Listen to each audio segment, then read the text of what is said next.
Good morning, ladies and gentlemen. We have some feedback somewhere. Good feedback.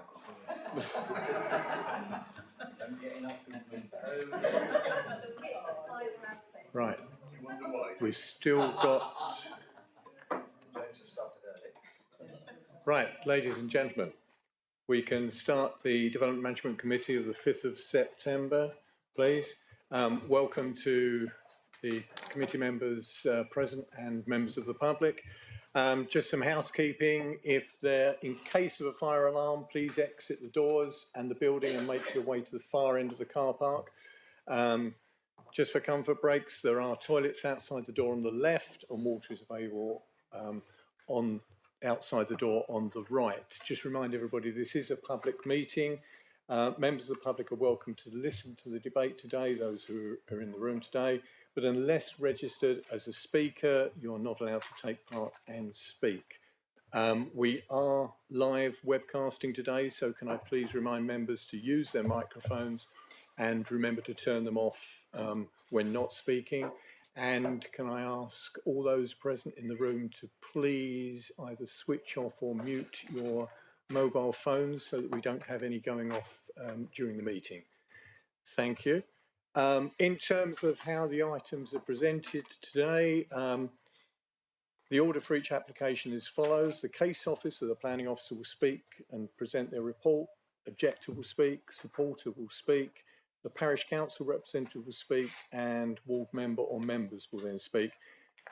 Committee members will have the opportunity to question each speaker on points of clarity. And can I ask that they are points of clarity, not to make any statements which are more likely to be applicable in the debate. I'd like to welcome everybody. I'm Mark Long. I am chair of this, Councillor Mark Long, I'm chair of this committee. Can I ask the officers present at the top table to introduce themselves, please? Thank you. Thank you, Chair. My name is Amelia Bolter, Senior Democratic Services Officer and Clerk to this committee. Thank you. Good morning. My name is Bernard Taylor. I'm a deputy, no, I'm not a vice chairman of this committee. I promoted myself, is all right? Thank you. Good morning, I'm Pat Weimer, I'm Head of Development Management at South Hams. And my name's Adrian Noon, Planning Officer, presenting the first item on the agenda. Thank you, everybody. Do we have any apologies for absence today? Thank you, Chair. Yes, we have apologies from Councillor Cowson and Councillor Nix, and Councillor Penfold will be substituting for Councillor Nix today. Thank you. Thank you. We'll move on to agenda item 1, the minutes. Committee, you've all received these. Can I have an indication to agree the minutes of the meeting the 20th of June? I've only noticed this because I'm on operation on the 31st of July, but I think you'll find that the 1st of August was the Thursday. Thank you for that point of clarification. I think we're still all getting used to the committee having been moved from a Wednesday to a Thursday. Thank you. Do I, apart from that correction, moved, seconded? Thank you. Agenda item 2, urgent business. There are no items of Chair's urgent business today. Agenda item 3, division of the agenda. There's no reason to divide the agenda. Move to item 4, declarations of interest.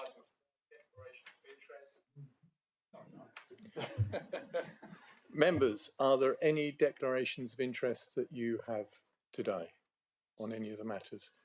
I'll just indicate that I, as a ward member, hearing myself speaking off to the right is disconcerting. Just to sort of confirm that for agenda item 6B, I will be speaking as member of the ward member on that application.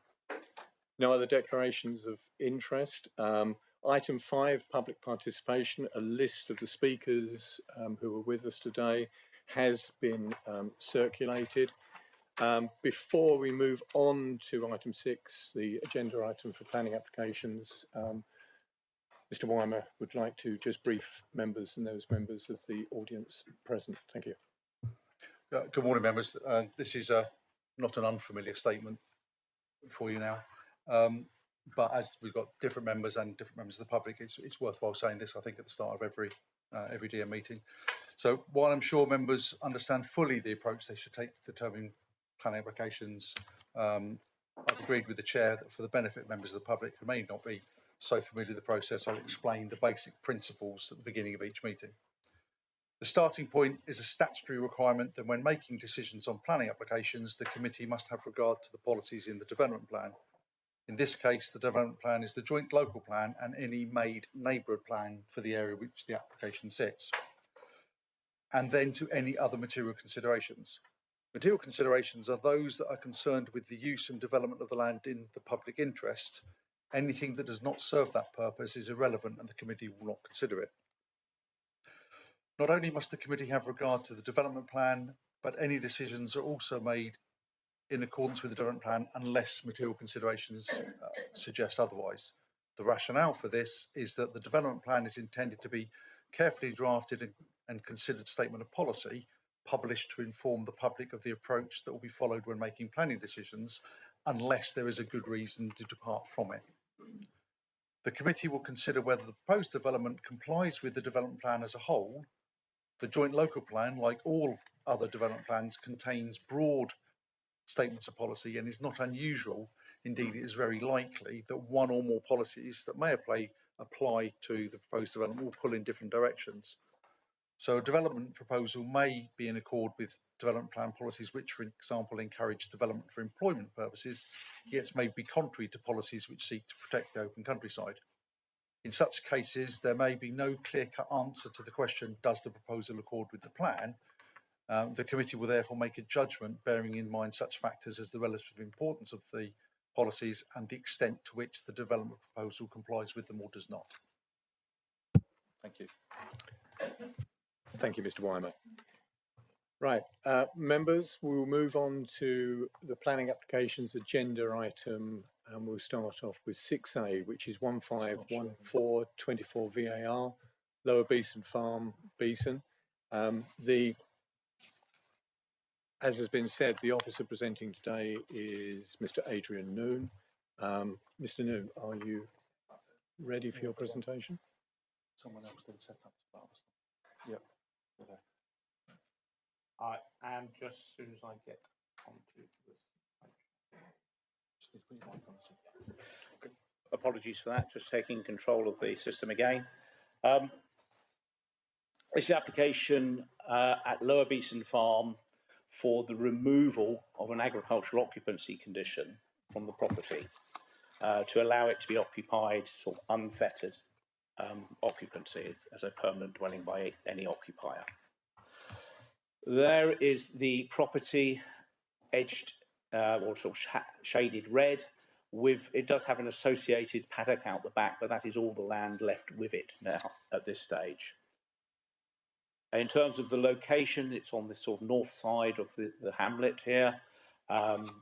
Lower Beeson there, and sort of Beeson Sands over on the coast to the east. And in more detail, showing the context there, the pin is dropped on the property. You can see it's very much on the edge of the built-up area, with the paddock sort of rough mown to the sort of east, northeast. Courtesy of the sale particulars, which I will refer to in a moment, here is the sort of the front elevation of the property. It's quite a substantial property with 5 bedrooms upstairs. There is a sort of granny annex on the sort of left-hand side of the ground floor. There is to the rear. Oh, sorry, too fast. There, to the rear, there is that sort of extension that affords then some lower ground floor storage. And then also out to the front is a garage, which I'll come to in the next photographs. So there's just the floor plan there. The garage is the little bit of the top left. The lower ground floor is there on the left-hand side below the garage. And then you've got the ground floor and the first floor elevation floor plans there.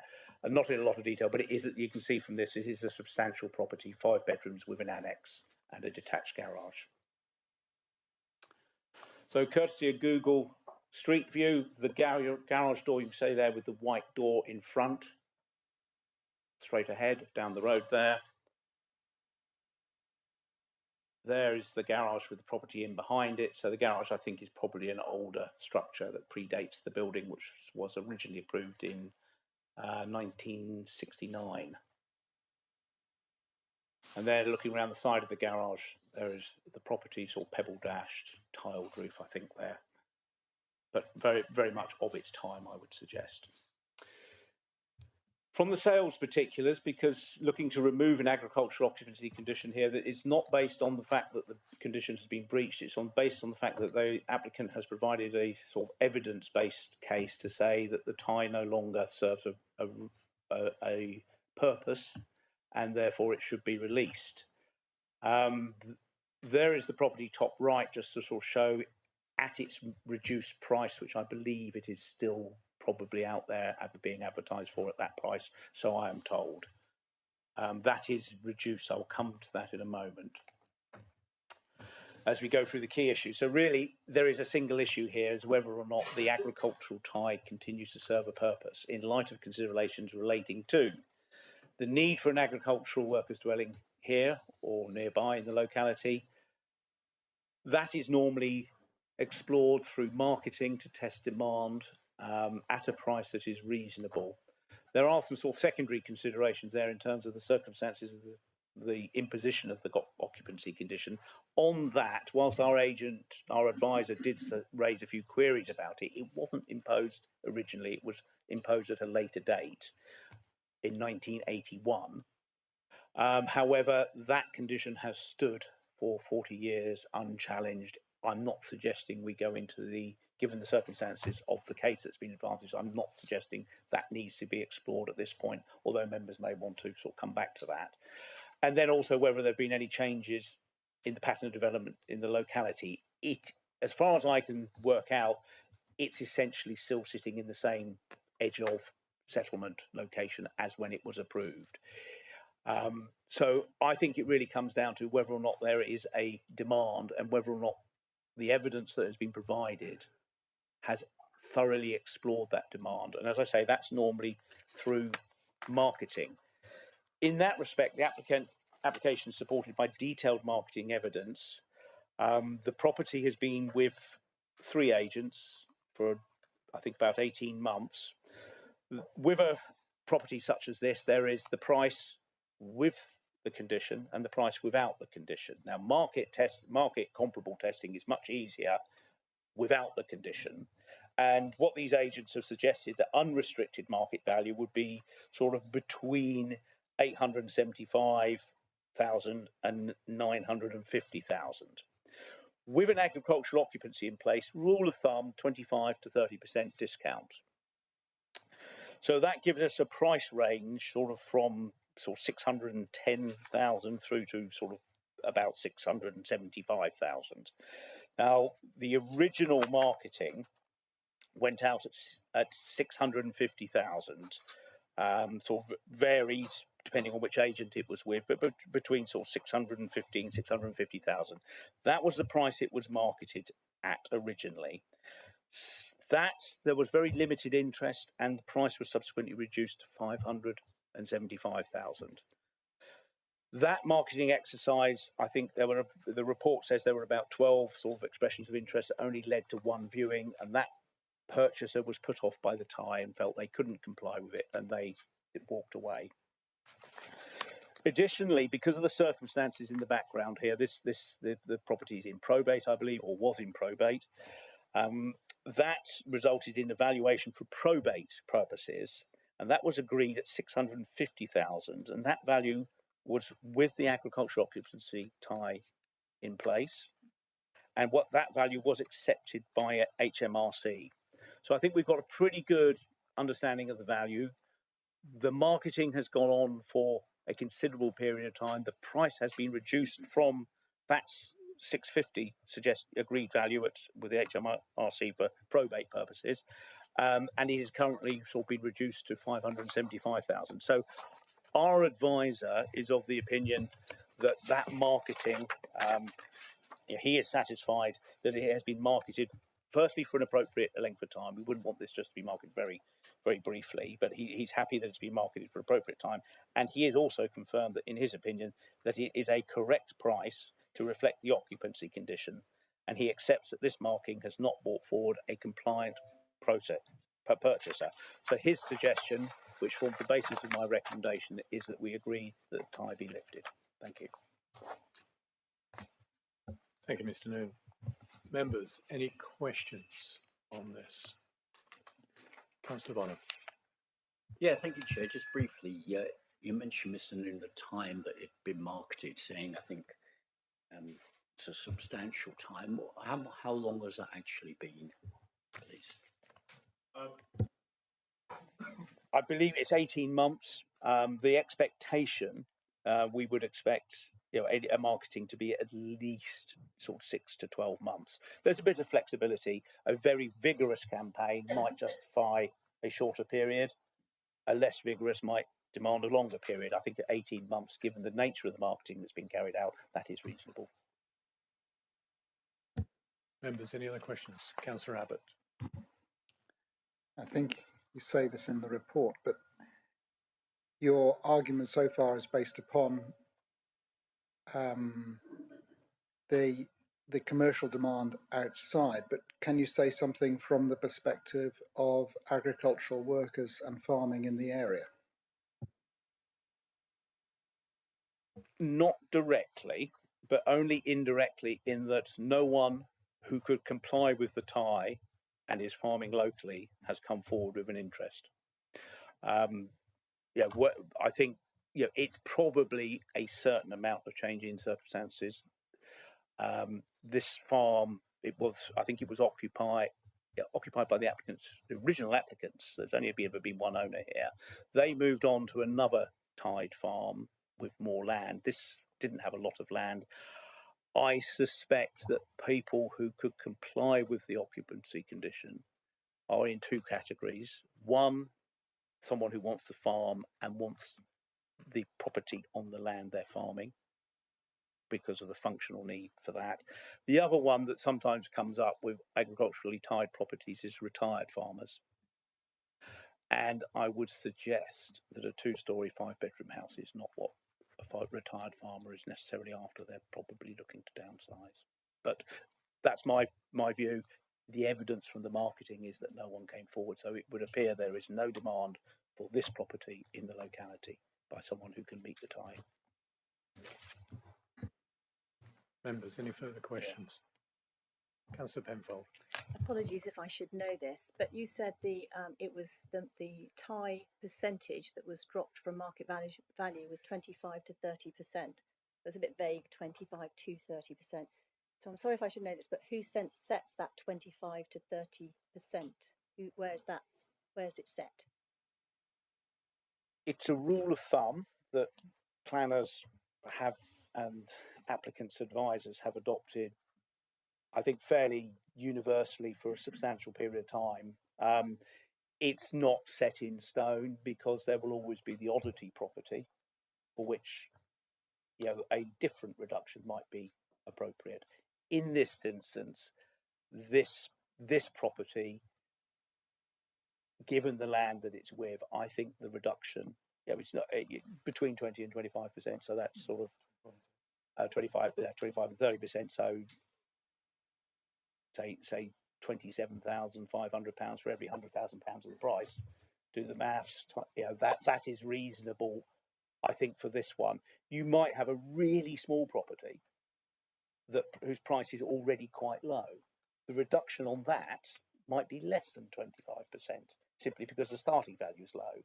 Equally, you might have a huge place that is, has developed on the circumstances of a very large holding, where you might sort of say, oh, that needs to be more than 25% because we are looking, because it's such a high price and we need to bring it down to something that could reasonably be afforded. I would say that 25 to 30% is a middle of the road reduction and is applicable to a typical agriculturally tied property, which I think is what we're dealing with here. Okay. Supplementary? Yeah. So if you're a family, a young family who are involved with agricultural business in this area, that's a huge amount of money. But yes, it's the sort of property that actually you might be looking for because you have children and you need the space. But that's quite out of their range, really. Yes, depending on the circumstances, I would suggest 575,000 is quite challenging to afford.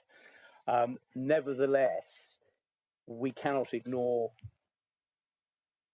property values in the area and seek to impose an even bigger discount in certain areas. I'm not sure what the justification for that would be, because at the end of the day, this is someone's asset, and what is reasonable, what is a reasonable price reduction to force on them as part of the planning process. A 25 to 30% reduction in, as long as we are satisfied that the starting price is the correct one, which I think we are here, then I think that is reasonable. Any more than that, we would have to say, what is the justification to do that to this particular property? Why would we expect a greater discount? Thank you. Councillor Hodgson. So my understanding is essentially what we're being asked to do is to allow what could be potentially a much more affordable property become a less affordable property because it hasn't got strings attached. And I find that quite difficult. I'm just checking that's really what's going on here, because we do struggle to achieve affordable housing and homes for people. And while I know this is still a lot of money, I wonder if that's really what's going on here. I know it's not being done in that context, but that's the nub of it to some extent. I suspect there is an affordability issue here. Is it affordable on the open market to the people we're concerned about at 900,000? Is it affordable? Is it more affordable at, to someone on an agricultural worker's wage at 575,000, which we're saying suggesting is a reasonable reduction? It's greater than the original reduction we thought was necessary. And I think we're dealing with bigger property market issues here than this. The simple fact is that the intent of the agricultural occupancy condition is to make a property available for local agricultural workers. If they can't afford it, even at a reasonable discount, does that tie serve any real purpose, given the location of the property, given the lack of land with it? In the basket of cases, in the basket of considerations there, my recommendation is that it no longer does. There isn't anyone who appears to need it. Mr. Wyman. Just for clarity, over the last 30 odd years, I've dealt with quite a lot of these sorts of applications, and I'm not aware of any appeal decision where the inspector hasn't accepted that 30% is an appropriate reduction on open market value to reflect the implication of the agricultural tie. Councillor Hodgson, you had a supplemental. I mean, I think to some extent we're very used to properties, particularly in this area, which is highly desirable, going fairly quickly. And maybe we think, oh, well, maybe it needs to it's going to end up hanging around for a while, and therefore we're constraining that. But that, to some extent has been a kind of a past thing, and maybe making something potentially available for somebody that might find a way to, maybe two families share it or something like that. But, 2 acres isn't huge, but it's quite reasonable for a horticulture enterprise. 2 acres of horticulture under a tunnel could really be quite a reasonable business, an agricultural business.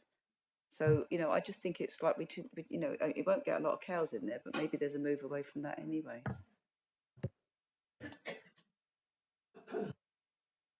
I mean, I would agree that someone might be able to come up with an agricultural enterprise on a relatively small holding such as this. However, we can't make someone do that. We can make the effectively through the planning process make the property available to people who might be interested in doing that, which is what the marketing exercise does. If they don't come forward in that marketing exercise, what should we be doing? The alternative is the property sits there empty. Unless someone comes forward who can comply with the tie. So what is the reasonable position to take is the issue. My first purchase was empty for 22 years. A lot of woodworm. But, somehow it's affordable. Maybe that's what we're not seeing so much available these days for younger families and new people coming into agriculture. Councillor Rake. Thank you, Chair, and thank you for your report, Adrian. How tightly is this tie drawn? I mean, on the face of it, if you got a job for a couple of weeks and then left it, your last employment would be, and that would cover it. So it's not actually drawn that tightly at all. I think that's a certain amount of conjecture there about how someone might be able to address the tie and be able to live there on their own merits. If someone moved in and said, I'm a farmer, I comply with the tie, if there are any doubts, we'd have to look into it. The tie is the classic wording, employed locally in agriculture or last employed. So a retired farmer would comply with the condition.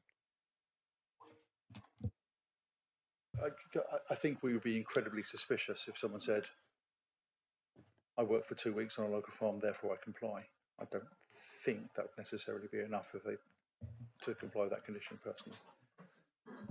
Although we're always told to sort of the plain reading of the text in front of us, and the plain reading just says full-time locally. It doesn't go beyond that. Probably not a discussion not really relevant, but I would question whether working 2 weeks would actually be a full-time employment. Members. Councillor Penfold. Sorry, can I come back to this this comment? Over the years, the 25-30% hasn't been challenged, but in this area, house prices have risen dramatically over that period of time. So, is it something that can be looked at, considering there are people in this area who are agricultural workers who really don't earn significant amount of money to pay £575,000 for a home? I mean, we can certainly consider our position on it. At the end of the day, a typical property, all properties have the same components of value in terms of the cost of the land, the cost of building them, and if it's new builders or something for the builder's profit. And I think, where agricultural workers' dwellings work is where they're on the farm, and that cost of the site is effectively taken out of the equation. The difficulty you've got here is this is already there, the land is already there, the purchaser will have to pay for both. And I don't see how we can reasonably devalue all of that down to the point where it would be the same price to a farmer as a house on their own farm. That's the problem with this one here. The land it's sat on as a development plot has a huge value, as has the house, and we can't ignore that in the valuation. It is what it is. It's the house and the land we're valuing. So that's probably why no one's come forward through the marketing, because anyone who is genuinely compliant is probably looking for a house on their own land. One, because it's affordable, and two, it meets the functional needs of that holding. I can't see what functional need this house would meet locally, which is why I suspect no one's come forward for it. Thank you. Councillor Dommett. It says in the papers that the last farmer that owned it vacated the property between 1983 and 2014 and let it out to non-agricultural workers and for holiday purposes. Like, that kind of goes against... Okay. Yeah, I don't know. For whatever reason, that doesn't seem to have appeared in the planning history or enforcement side of it. What did happen was he moved back in when he retired. So whatever breach might have occurred back then, that ended with his occupation as a retired farmer. So at this point, the applicant is not pursuing the breach of condition argument, which is the usual way. They've taken the honest way and they've given us the case, and we can consider the planning merits of that. Members, any other questions? Can I just, Mr. I think it might be useful for members if I just clarify Councillor Domit's point. So if we had any occupancy restricted dwelling, whether it was holiday occupancy, agricultural occupancy, if that condition had been not complied with, so someone was living in it permanently in case of a holiday permanent, or someone not complying with the agricultural tie for a continuous period of 10 years up to the date they make an application for a certificate, then we would be, the condition effectively falls away because the authority is time barred from taking enforcement action. In this case, yes, there was a period of non-compliance, but that period of non-compliance then stopped when the owner went back in. So that effectively starts the clock again, if that helps with that particular point.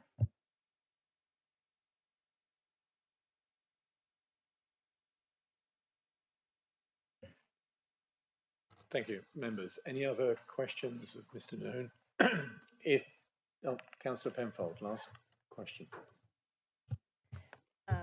So this property was given a tie, so it could be used. So someone decided that it wanted to be used to support workers or farmers who are involved in the agricultural land. And yes, and now we're trying to overturn that. Okay, so you're like, all right. Your question takes me to the bottom, the third bullet point there, the circumstances, the imposition of the agricultural occupancy condition, which I don't see as the turning point on this one, because my recommendation is that the marketing and everything justifies it. But as you raise the point of it was considered that this met a need, there is no evidence of that whatsoever. In 1981, the applicant applied, the deceased applicant, this is the estate, the executor is the applicant now, but the original farmer applied to extend the bungalow into a two-storey house. And for reasons I cannot fathom, because the planning file doesn't tell me, someone decided to put an agricultural occupancy condition on it at that point.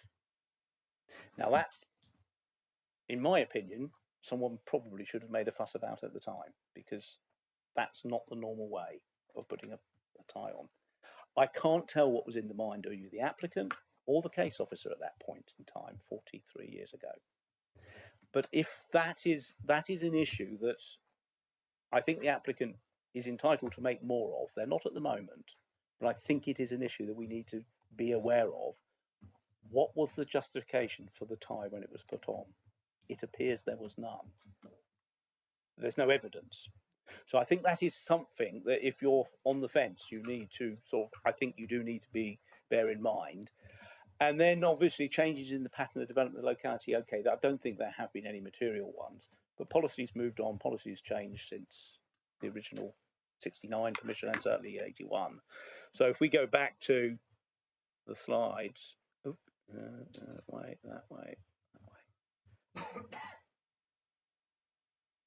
And this property is very much fringe of, and given the pattern of development around it, if this plot was still vacant and someone came in with an application for a dwelling on it, would we see it as necessary to put a tie on it? Would there be an infill opportunity here? So would we say, no, this is countryside, you can only have a dwelling here if there's a countryside justification for it? Or would we regard this as, actually, it's a bit of an infill opportunity? So I think that those are things to weigh in your mind, as well as if they've if there's a doubt in the mind about whether or not they've met the tie, the justification for lifting the tie, does the background indicate that we should fall in a certain side of the argument? Thank you. Thank you, Mr. Newton. If there are no other questions, I can't see any, we'll move on to the speakers for this. We do not have an objector speaking. We have a supporter, Mr. John Yeoman, if you'd like to come forward, please.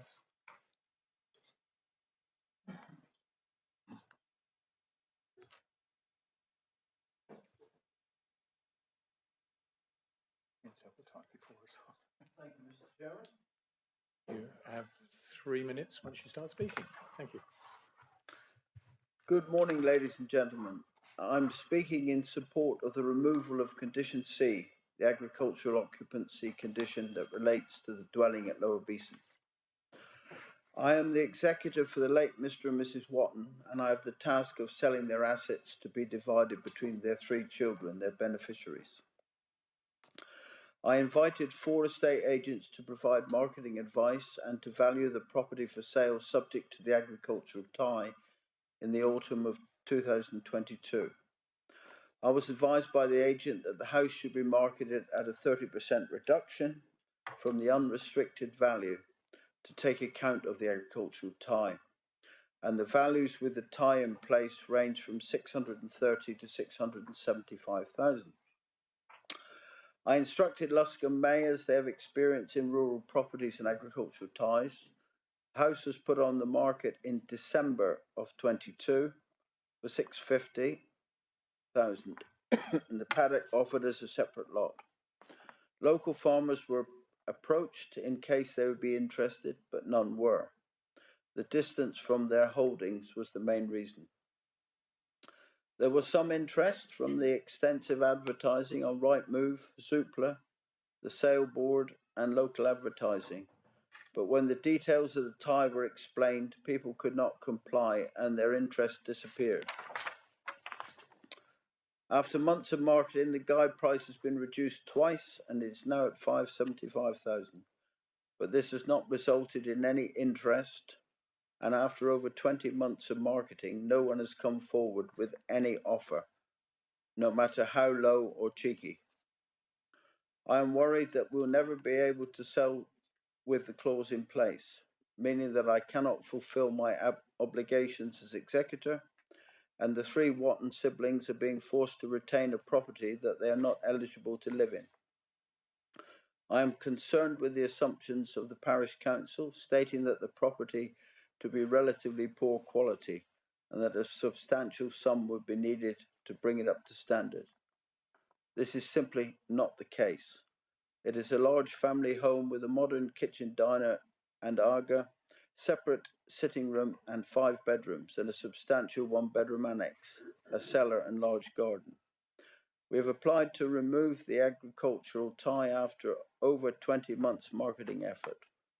All these facts are confirmed and clearly set out in the report from the Council's independent advisor, Mr. Seamus Machin, who supports this application. I hope you're able to support this application, which has been recommended for approval by the officers.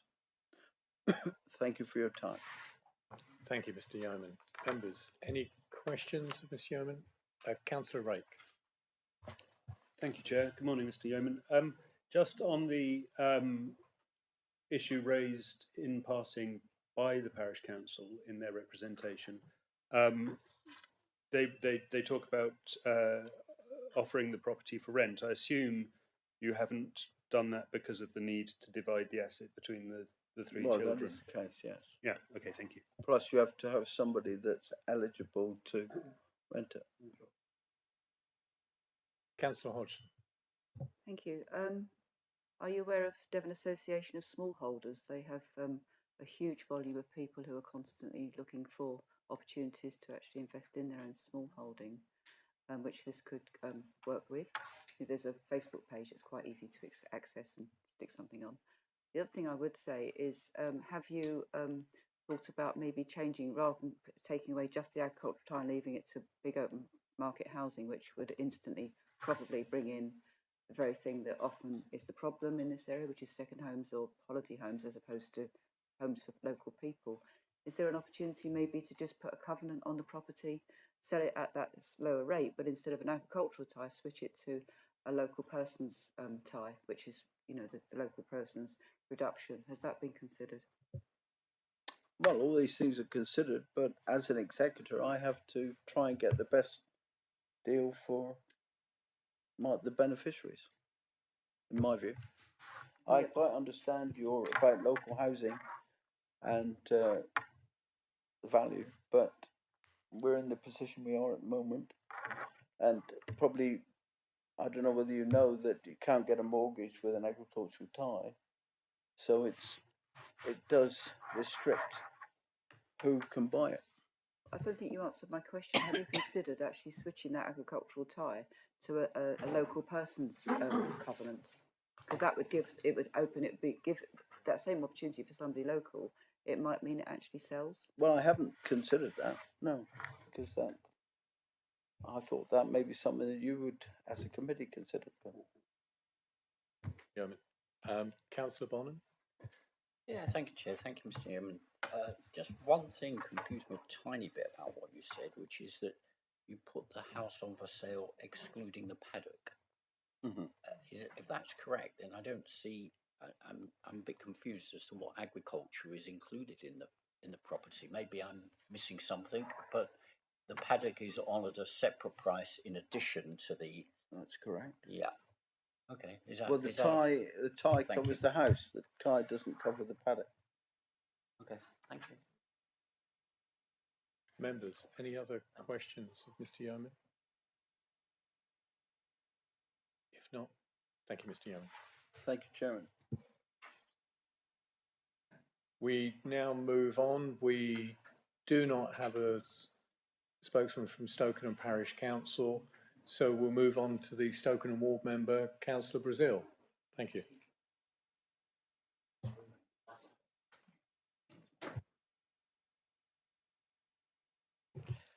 Thank you, Chairman. Can I say I've listened to the debate with great interest, because I think it's raised exactly the kinds of points that the parish council, and I hope people have read the parish council's comments, because I think there's a very fair and wary. And perhaps I should say right at the beginning that I think it's that, as Mr. Noon said, it is normally we're in a situation where they go a certificate of lawfulness and they just get rid of the tie. And I cannot tell you how much that frustrates me. I've been continually asking this council to have a list of every single agricultural tie in the district so that we don't lose these properties, because they are affordable properties, as we say. Look, it's fair to say that there is no policy within our joint local plan. what worries me, and I'm going to say this, and I don't think Mr. Noon wrote the actual report. I think it's a clumsy report, because actually what that does do, and particularly from the agricultural consultant, is it does sort of put a policy. And what that policy says is, we cannot see that the farm that agricultural tie was associated with, and I'm not sure that it ever is associated with a particular farm, there's no longer needed, therefore the agricultural tie can go. So what we are sort of by saying is, we are creating a policy on the hoof there that would allow us, that if we have got an agricultural tie, for the land to be sold and then say no need for that agricultural tie, open market, bang. That's not what I think we're trying to do, but I think this report says that in it, and I think that's absolutely wrong. And absolutely I agree with the people saying, we live in an agricultural area. We will no doubt in this committee get dozens of applications for agricultural ties and temporary accommodation for agricultural ties. For them to say there is no need is absolute poppycock. There is a massive need for cheap housing for agricultural workers in the South Hams, and I challenge anyone to say that isn't the case. And so for us to then write in this report, no, there's no need, I think it is wrong. Is wrong. We then talk about the rule of thumb. Well, it's quite clear that it's wrong. The 30% reduction, and we get no one opposing more than that 30%. It's not that that's how it should be. What we should say is, look, it was built, and I have to say I'm going to disagree with you here, Mr. Nunn. When you say I don't know why they put an agricultural tie on it, they put an agricultural tie on it because they never would have got it if they hadn't put an agricultural tie on it, because you wouldn't have allowed a house that big to be built in that particular area, in that particular village, unless it had an agricultural tie on it. And we don't have infill anymore. That is no longer a policy within our JLP. In fact, any area within the national landscape has to be addressing housing need. So it's not just infill, we'll put a massive great house in there. No, unacceptable. You might be able to get something if you have an agricultural tie. This is a village, and it counts as in the countryside, and therefore it needs to address housing need. So anyone listening to this who thinks that this council is going to allow properties to be built in and around villages just willy-nilly, forget about it. That ain't happening. So look, I think that the reasonable discount is obviously not a reasonable discount, because it's an unrealistic discount, because no one's come forward with it.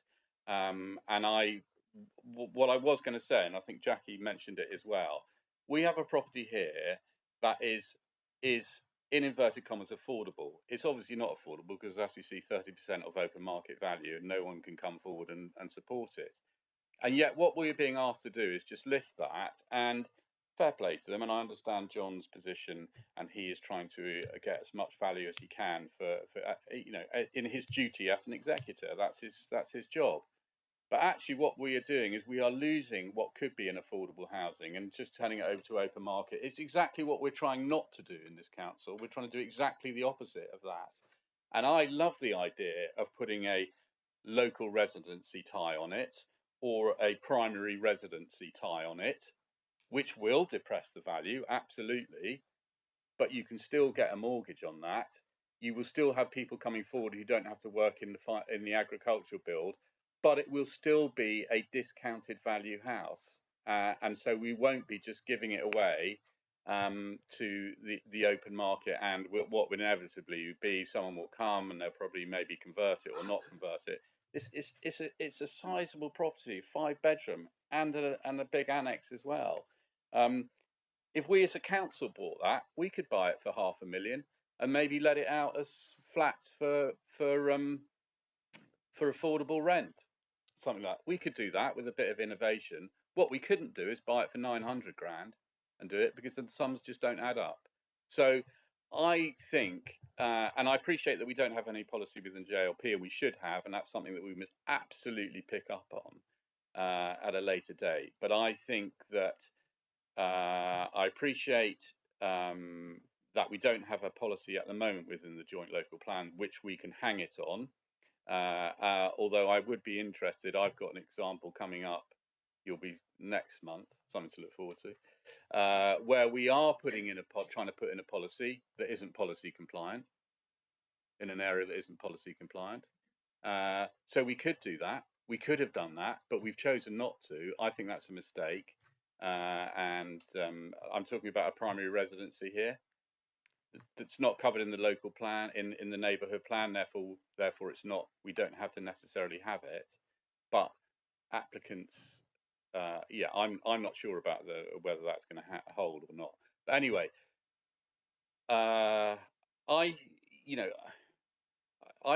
we may find ourselves in this position that we have no choice but to allow this to go open market. I think that is absolutely not what we are trying to achieve at this council. And if it does go through, and we could refuse it, and it might go to appeal, and then an inspector says, well, you haven't got any policy to hang it on, and therefore we're going to allow it, that would be a crying shame, and it's a failure on our part as a council not to have policies in place. That means that this can be kept as an affordable house in perpetuity. I think the parish council have hit the nails absolutely bang on the head here, and that we are allowing something to happen here that we shouldn't. Look, if I'm perfectly honest, I don't know whether we've got the policies that would prevent that from happening. And I'll leave that to your judgment. But I'm upset. The parish council are upset. And it's no disrespect to John or indeed the beneficiaries of this. It's not about that. This is about protecting affordable housing in our rural communities, and it's something that that we're all very passionate about. I know. Thank you. Thank you, Councillor Brazil. Yeah. Members, do you have any questions of Councillor Brazil? Councillor Allen. Hi, Julian. So we would replace one set of ties on it, the agricultural ties, with another set of ties, which would be the local tie. Is that something that we can just swap over? It's a slightly sort of sleight of hand directed. Is that something that we can just replace? Is it within our power to put a condition on this? Mr. Wyman will come back on that. He's got a couple of other points. Councillor I'm just using you, sorry, Julian. Yeah, thank you, Chair. Thank you, Julian. A couple of things, just from my understanding. So, and I may be wrong, but my understanding is that a decision in this committee is not a precedent. So, is that correct, Julian? Or, because you made the point that we're making policy on the hoof, which suggests we're making a precedent. But secondly, you mentioned affordable housing. I mean, do you think that the 575 is an affordable figure? I'm not quite sure whether you're trying to suggest that this is an affordable house that we're taking away from the affordable market space. Thank you. No, you're absolutely right. We can't set a precedent here. What I'm saying is within the report, it talks about the agricultural consultant we have got, and he's very specific in his words, says that with the small land holding there's absolutely no need for an agriculture. So if somebody built a house here now and said, well, I want an agricultural tie on it, we wouldn't give it because there's no obvious need for an agricultural tie there. But what I'm saying is actually that's not in our part of our JLP. Our JLP doesn't say it's, if there's no land around that can be farmed. We live in an agricultural area, and as such, I don't think that we should specify in that report that says it has to be to do with the old farm that was there, because otherwise, as I said, you get an agricultural tie, perfectly legitimately, because you've got a farm of sort of 400 acres and and there's no farmhouse, you get an agricultural tie for that. What I'm saying is what that's implying is you could then build that house, sell off the land, and then go, we don't need an agricultural tie here anymore, therefore it should be lifted. And I don't think that's right. So that's within the as written. So I'm not saying. As far as affordable, look, I accept 575. No, it's not affordable. Of course, it isn't affordable to a working agricultural workers and their family, and more's the pity. But that is it's a lot less unaffordable than 900,000. So it's discounted to some extent. And what I'm saying is that if we had that as with a local tie and a primary residency in it as well, so you can't let it out and it's not a holiday home, that those two ties themselves would bring the value down. And then maybe you will get a family, because a family who aren't involved in agriculture but would like to stay in the area would have the opportunity to buy that at a much discounted rate. Um, yeah, that. So no, I'm not saying 575 is affordable. I'm just saying it's more, it's less unaffordable than 900,000. That makes sense. Members, any further questions? Councillor Brazil? If not, Mr. Wyman? Yeah, just a couple of things, Chair. Just for clarity, I think what Mr. Noon was saying in terms of the imposition of the agricultural tie, when the bungalow was approved in 1969, it was not subject to an agricultural tie. The agricultural tie was imposed in 1981 as part of a condition to extend the bungalow to have a first floor. So the original dwelling wasn't subject to agricultural tie. So I think what he's saying is we don't know why in 1981 it was felt appropriate to put an agricultural tie on something that was fundamentally an extension to a dwelling that already existed. So the original argument for the dwelling in 69 doesn't appear to have been on an agricultural basis, just for clarity. If with your indulgence, Chairman, I'd like to ask for a short adjournment, because I think some of the points that Councillor Brazil made are very valid, and I'd like to have a conversation with the lawyer on it in terms of, can we impose a local connection condition, because there's some bits in the SPD under policy Dev 8 that we might. I don't believe we could impose a primary residency condition, because there isn't a neighbourhood plan policy there for us to hang it on.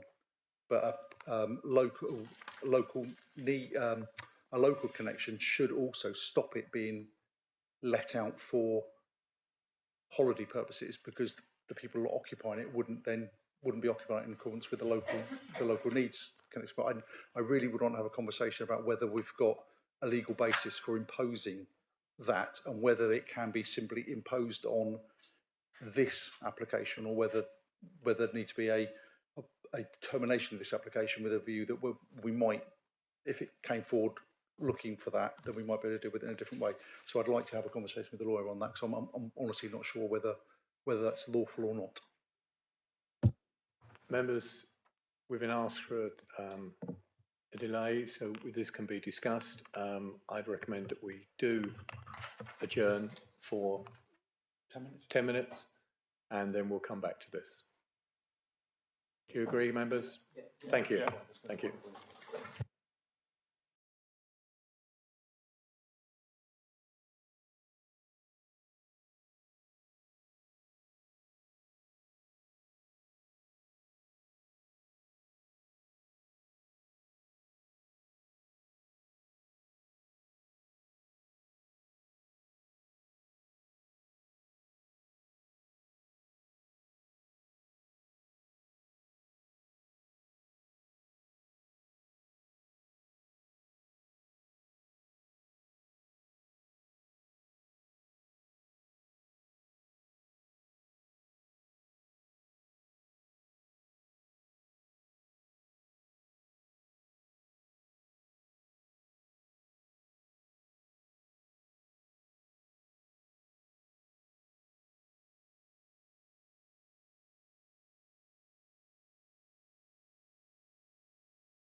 Members, we now return. We have everybody present. Mr. Weimer? Thank you, Chair. We've had a short discussion with David Fairburn. We believe it is a possibility that we could impose a local connection condition, but there are certain elements we need to work through to make sure that is absolutely right.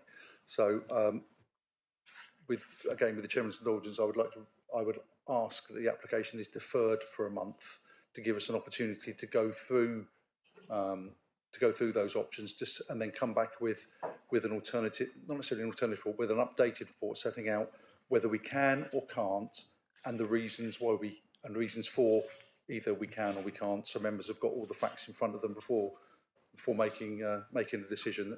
I'm afraid it's not something we could bottom out in 10 minutes. Other than we think there are merits in looking into it further.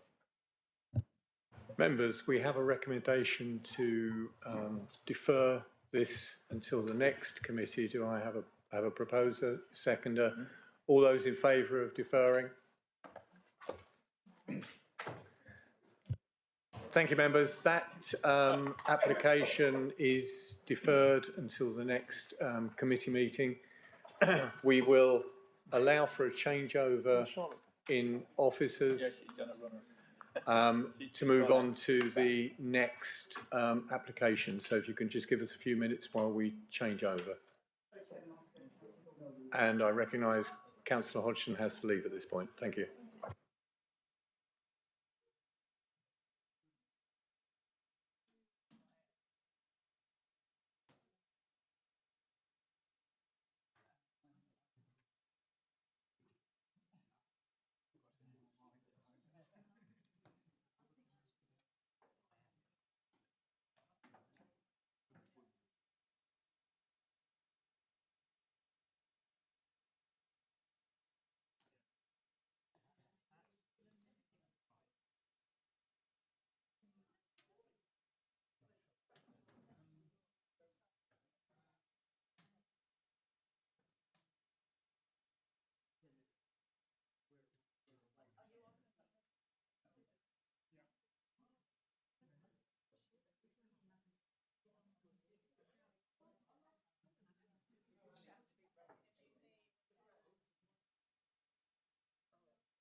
Good afternoon, everyone.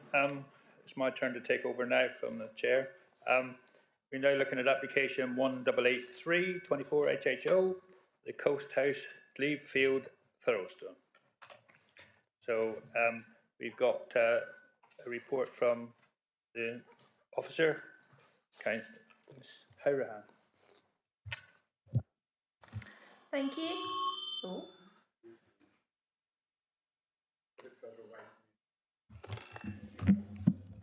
There we go. How's that? Better.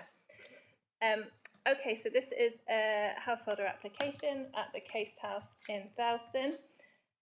It's an application for gabion wall and level changes, and it's a retrospective application. One thing I just want to make members aware of before I start my report, in the written report, in the relevant planning history, it seems to have pulled through 3 applications that are for the neighbouring house. So so you've got the list of 1, 2, 3, 4, 5, 6 applications. Number 2, 3, and 4 are not for this site; they're for the house next door. So obviously pulled them through for some reason. So just to make members aware of that. So this is the site. Those that were there on Monday will remember we went and parked in the Village Hall car park, and then the property, you access the property on Glebe Field, and then we've got a large residential garden here to the rear. And then we've just got the aerial view there as well. So, as I said, the application relates to level changes and the installation of a gabion wall. So on this site plan, the area hatched in pink is where the ground level has changed, and the blue sort of dashed line there is the gabion wall. Just for reference, this is the existing outbuilding that members saw on site, which has planning permission for incidental use and isn't part of this application. That's already got planning permission. And this is 24 Court Park, which is the neighbouring property where really the concern is in relation to this application in regards to amenity. So just a few sections to show the differences in the ground levels from what was previously there and to what has been constructed. So the gabion walls are sort of quite nicely done stone gabions. The ground levels, you'll remember from Monday, do vary quite a lot within the garden anyway. So the amount that the ground level has changed does vary throughout the site. Just a couple of sections to show this. So this is facing the neighbour that we were looking at, which just shows, the section here shows how much the ground level has raised. And then this is slightly closer to the neighbour, so you've got a section through the outbuilding. So this bit is really where the ground level has increased the most. At most, it's increased by about 1.6 metres, and then obviously as you get closer back to the outbuilding, to the workshop, the difference in levels decreases because the ground was higher in the first place. And then we've just got some photos, really just as you can see, when I first went, it was a lot sunnier than when we were there on Monday. So this is the neighbouring property where the concern is raised, and where we've received objections from. So you can just see the white gabion wall going around here. As we saw on Monday, where the applicant had pegged out where the ground level had changed, there's about 2.5–3 metres of land here between the outbuilding and the site where the ground has been raised, where the ground level hasn't changed at all. So this was all as existing. Just some more photos to show. This is the gabion, this is the outbuilding, this is the neighbouring property. So there is a buffer of between, it varies as you come down the slope, between sort of 2–2.5 metres between where the ground level has been raised and the neighbouring boundary. Again, just another view of the gabion, and that's the path that we followed around the side of the site. And again, this is the sort of buffer area that I referred to just now. This is where the ground level has been built up with the planting on top, and just a final view really of the area where the levels have been raised. So at the moment, there's quite a lot of planting on there. And just looking back down towards, this is the house that's associated with the application. The garden comes all the way up with the outlook out towards the sea. And then just finally, this is just to show that the number of sort of different seating areas and amenity areas within the existing gardens of the property. So the key issue really is just the neighbour amenity. So the policies in relation to residential amenity require the impact to be judged against the existing levels of amenity. Obviously, there was already mutual overlooking between the two sites. I think that's quite evident from kind of the topography and the way that the properties are laid out around here. You know, there is a lot of overlooking already between dwellings and gardens and vice versa before the ground levels were increased. So the question really for officers and now for members is the change in ground levels as a result of the development, does that cause a significant impact compared to the previous situation that it would now be considered harmful to the neighbours at 24 Court Park? Officers conclude that it isn't sort of significantly more impactful, that it would be harmful, and as such, your recommendation is conditional approval. Thank you, Charlotte. The conditions are listed in the report. There's only two, I think. Thank you, Charlotte. Questions? Any questions from member? Councillor Rake. Thank you. Just to clarify your clarification, when you say that the three of the applications listed in the relevant planning history are for the neighbouring property, I mean, it has several neighbours. We're talking about 24 Court Park. Yeah, that's right. Okay. Thank you.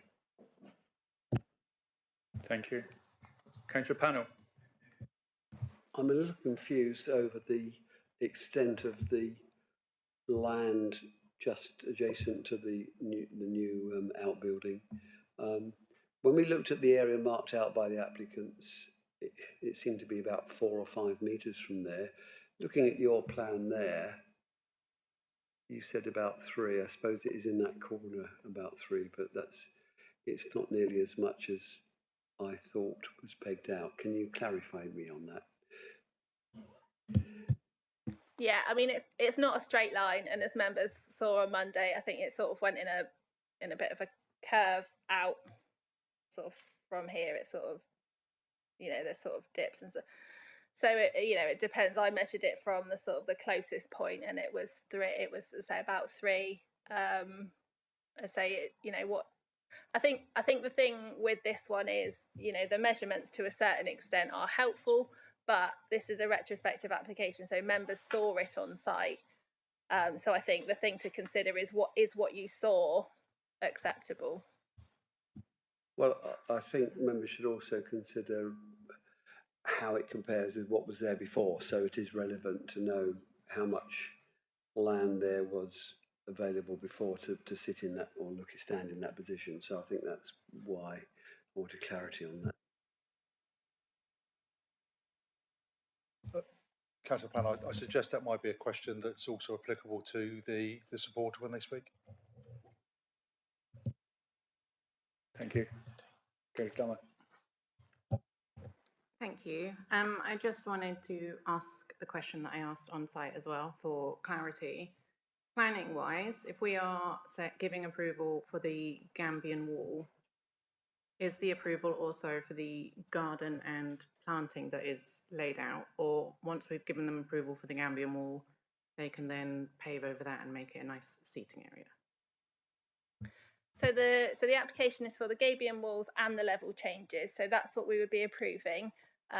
There's planting on there at the moment, but we didn't feel that it was reasonable that we could condition that it has to stay as planting. So yes, if permission was granted, the planting wouldn't have to stay, and the applicant could do what they wanted with it really, as long as the level changes, the ground level stayed the same as it is now. Thank you. Any further questions? No? Right. We move on now. We've got a statement, I believe, from the objector. Thank you. So this is a statement from Ben Newt. I've read through the proposal to allow the raised garden to remain and deeply shocked and saddened as it does impact our privacy.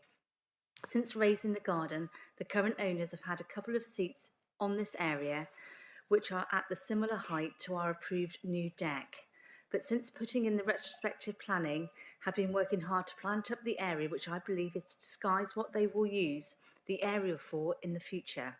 I believe it is very short-sighted that any planning officer cannot see that they will use this area for in the future. That's it. Thank you. Thank you very much. We can't ask any questions, obviously, because we haven't got anybody to answer them. So we move on now to the supporter, Mr. Stern.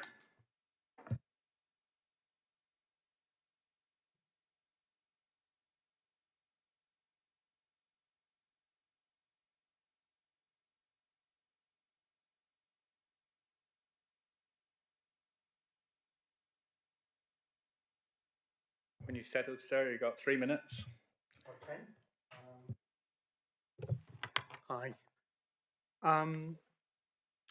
Our planning application has been made to create a sustainable garden, which we hope will be both beautiful and full of pollinators. Our plans are supported by 3 of our 4 immediate neighbours who believe that the changes will enhance our neighbourhood. My wife, Anna, over there, is a passionate gardener. This year she helped to organise the Thurleston Open Garden event and is keenly involved in the parish sustainability group. We want to emphasise that we have no plans to use this area for anything other than as a planted garden. The planting scheme of perennials, grasses and wildflowers has been carefully chosen to maximise biodiversity.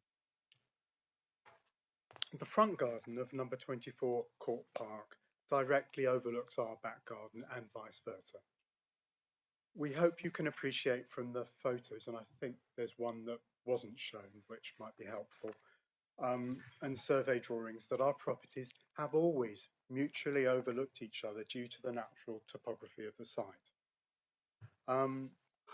We've raised some parts of the area to create a level surface, but a large percentage of the land in question, especially that in closest proximity to the living quarters at 24 Court Park, remains the same height as it was before. The original hard standing for parking and the retained sloping grass bank meant it's always been possible to overlook our neighbour's property, should we have been so minded. The reality is that when we're in that part of the garden, we're focused on the view of the sea.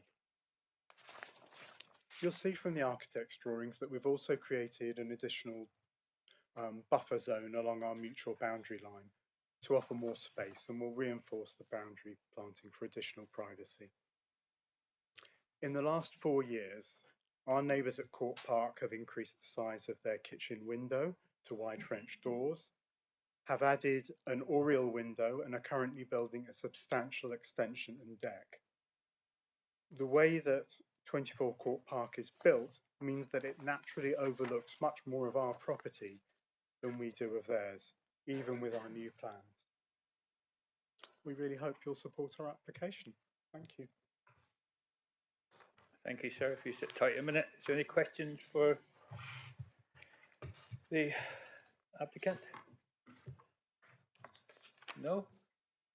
Okay. Cheers. Oh, yeah. No. Oh. Turn it off. Right, we move on now to Councillor Rose Lewis with some slides, I believe, from Thurleston Parish Council.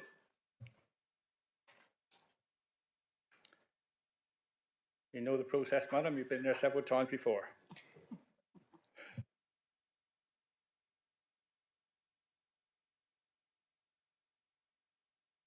I'll now say good afternoon, and I'm here today to speak about the retrospective planning application before us for the newly raised garden levels at the Coast House, Thurleston and the Gambian Wall. I wish to start with a brief recap of the previous retrospective application for the garage, which used to be a shed. The building shown in slide 4 was initially planned to be a two-car garage, the cars to be on the ground floor with the office and store above. The retrospective planning application had enlarged the building by raising the pitch of the roof, replacing the garage doors with large glazed doors on 2 sides. A shower room and WC were added, solar panels, roof lights. However, the TPC supported this application with conditions attached, but requested that the planning officer took into consideration their concerns regarding the amenity potential of loss of light and the overbearingness of the property next door. There were also concerns about the inevitable increase in activity and noise, as this was no longer to just be a garage. I now come to the application in front of us for the retrospective planning for the newly raised levels in the garden wall.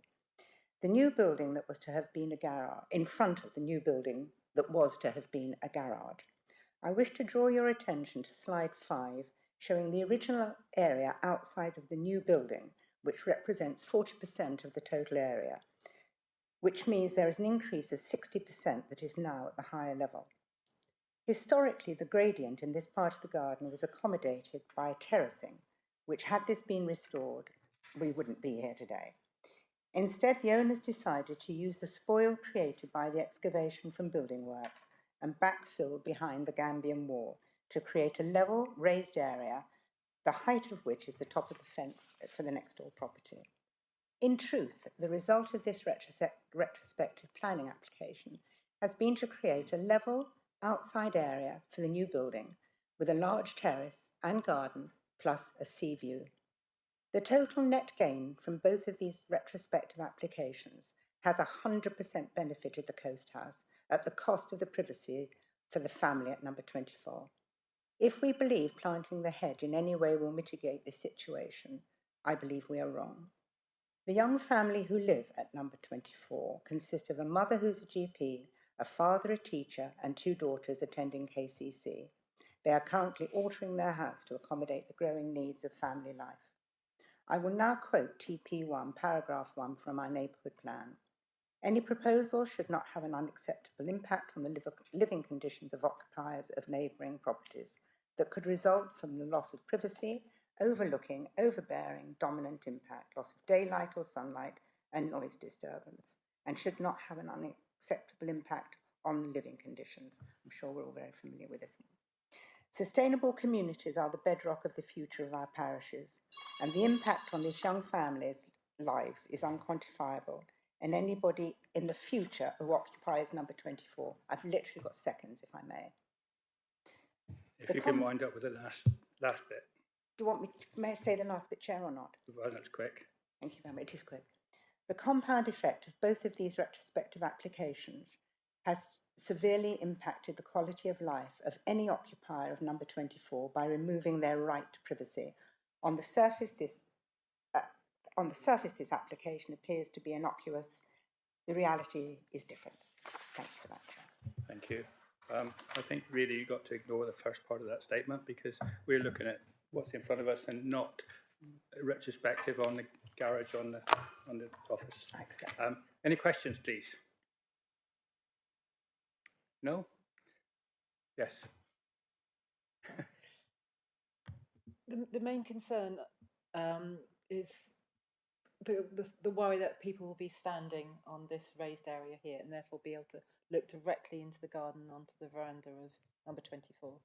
Are there other concerns, or is that the major concern? That is the major concern, the increased activity on the area outside of the new building. Okay. Thank you. Any further questions? Everybody happy? Thank you very much, Councillor. Thank you very much indeed.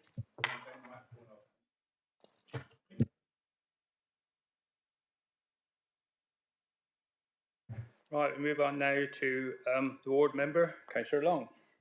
Thank you, Chairman.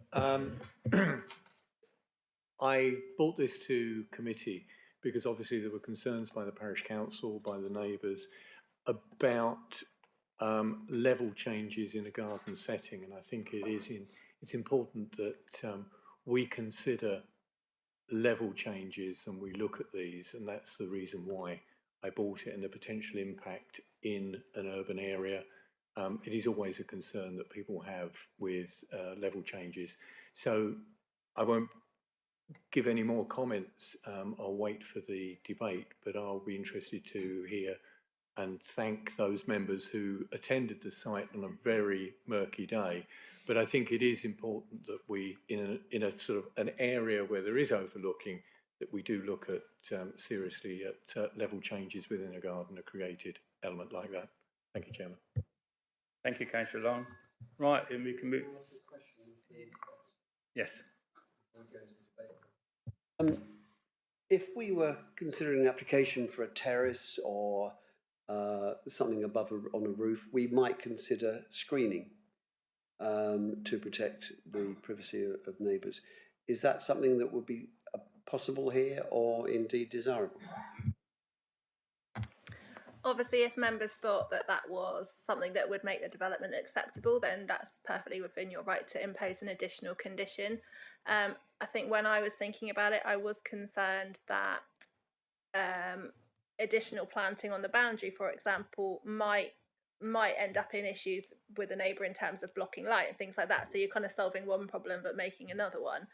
But obviously, again, if members thought that that was something reasonable, then you could add that. I was thinking more in terms of, as we sometimes do, a glass screen or a metal panel along the edge of the built-up area rather than against the boundary.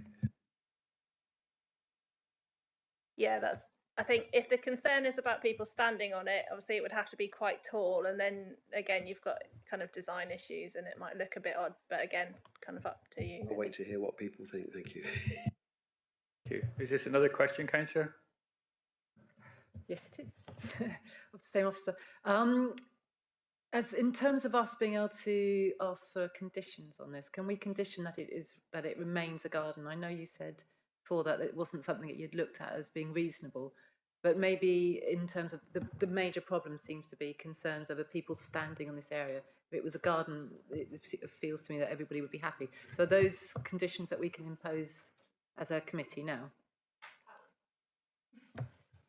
I think the biggest problem you've got is define garden. So is a lawn a garden? People can still walk across it. Is it purely planted but you've got paths? People can still walk across it. So I think it'd be very difficult to actually phrase a condition unless you're saying the entire area has to be planted and have no hard surfaces, but it still doesn't stop people walking across a planted garden. So I'm struggling with how it would be, how an enforceable condition could be phrased. So if you want to have a think about that. I'm saying this particularly because this happened at my mother's house, that there was an area built up, and the condition was it had to be planted at all times and there to be no hard surfaces, like you just said. And it did seem to do away with all the concerns from the neighbours. So it does seem as potentially it's possible.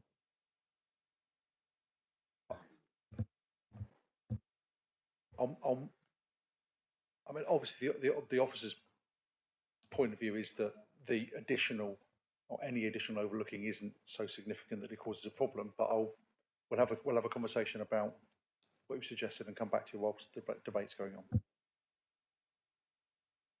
Yeah, Councillor Long, did you want to come back? Just following on from that, if I can ask the officer on this, obviously a concern would be if it were used as a parking area or a structure such as the gazebo was put on and things like that, which would change the open nature of it. Can we come back to both points in a second? Yes, please.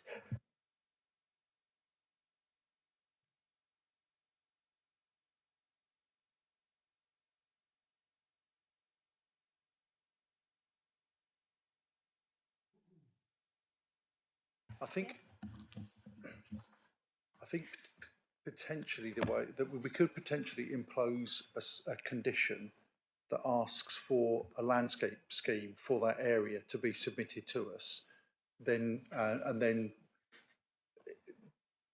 make sure that landscape scheme, if approved, is planted and maintained as such, not necessarily to the individual plants, but those planting areas stay as planting areas, and that would give us control over the extent of hard standings. So yes, we could do it but I'd rather do it as a scheme, so we've got a plan that we approve rather than having a blanket. You shall only plant it, because I think that might be a little bit hammer to crack a nut scenario. Councillor Dummett, is this another question? Just to follow on from that, a landscaping scheme, would that have a height restriction to it? Height in terms of ground level or height in terms of height of plants. Because that's already listed as one of the things that they were objecting to, is the plants will eventually be blocking their view. I think we could certainly look at the detail of landscaping to try and mitigate where possible that we're not going to get something that you know immediately is going to just shoot up and get very tall. But as a general principle, it is quite difficult to control the species of plant that someone puts in the garden, because it's usually deemed to be unreasonable. But a landscape scene should help to a certain extent, we could also make sure that does include any hard structures, gazebos, anything like that. So we've got control over what comes later on in that area. But I'd be reluctant to put a condition on saying that we've got absolute control over the species of plant put in. Councillor Rake. Thank you, Chair. Just my understanding from the site visit was that planning permission was required because of the engineering nature of the gabion walls. Does that imply that if this change of level had been achieved to the extent that it could be achieved in soil alone, that it would not have required planning permission? Right.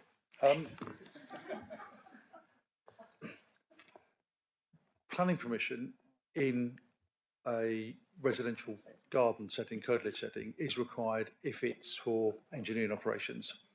Members will require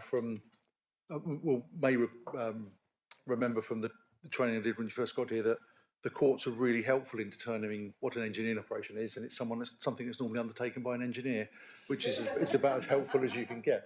I think, generally speaking, and I hate to use the phrase, but as a rule of thumb, if the changes in levels are not much more than half a metre, then you'd normally accept that to be de minimis. If those changes in levels require a retaining structure, then I would argue that in itself would be an engineering operation and therefore need consent.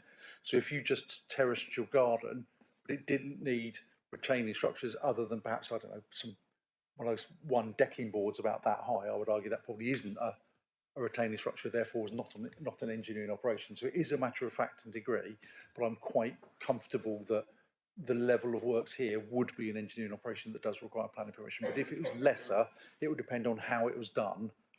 It's every case on its merit in terms of whether there is an engineering operation or not. Mr. Penfold, did you want to come in with a question? Last one? Okay. I haven't asked any yet, though. Can I just clarify? You have no right to a view. Is that correct? Yes, that's right. Quick answer. Right, we'll move now into the debate. Who would like to start that one? Victor?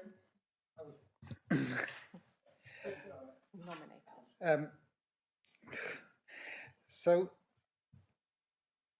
I don't find this a difficult proposal, actually. With the presentation, and we haven't had the argument, so I'm not going as far as making a proposal. But I just think that the changes are not that great. Changes are difficult for people around to take on board. But I just don't think this is one of those which makes that much of a difference. And in fact, some of the solutions proposed here could end up with the neighbour suffering greater than they might otherwise do. If there was planting going on and it was to be high, then this no right to a view would be enforced. There would be no view because there would be high trees. And so the potential conditions being imposed here are, I think, perhaps more negative for the neighbours than leaving things as they are. I think I'm there. Councillor Dummett. Thank you, Vic. Thank you. I am on the other side of the fence, I want to say, to Victor, in that having stood where that level is going to be raised to, I could literally see into the kitchen where the guy was doing some work and into the window where the two kids were playing cards. Like face to face, I'd be able to point them out in the street. I've never met them before. And I find it also, I know that we're not supposed to be talking about this, but the garage conversion that is now set up as a lovely place that someone could come and stay and have drinks out on this newly raised garden area to also rub me the wrong way. Yeah. Mr. Weimer? With the greatest respect, councillors, the building has got planning permission. It really should not be taken into account as part of this application. What we are looking at is simply, sorry, I didn't mean to be. What you're looking at is the alterations that have happened to the ground level and the gabing walls. That building has got planning permission. It really shouldn't form part of your assessment of the application that's in front of us. Come back on that though, isn't that going to have an effect on how that space is going to be used? So just to clarify, I think you said about people could come and stay there. That building has got an incidental use condition on it, which means nobody can stay in it. It can only be used as studio, workshop. Even if it's just friends and family, nobody can stay in that building. That's a condition of the planning permission. Councillor Allen. Thank you. Listening to the objector's statement, where he very clearly said that one of the major concerns they had was that this area be used as hard standing. It seems to me that in order to address his concerns, and also according to the proposer's own point of view about using this as a garden, his wife enjoys gardening, it seems to me a very straightforward thing that this should be a planting area. And if we can help this situation by imposing this condition on it, I feel that it would help both neighbours, and obviously that's what we're here to do. We're trying to find a good solution which helps things move forward. So I would like to recommend that we accept this conditional approval. I won't know the wordings for this, Patrick, but with the condition that we receive a planting scheme. So I'd like to recommend that, please. Is that approval? Have I got a seconder for that? Yeah. Yeah. Right. Councillor Bonham, I think that you wanted to come in on this one.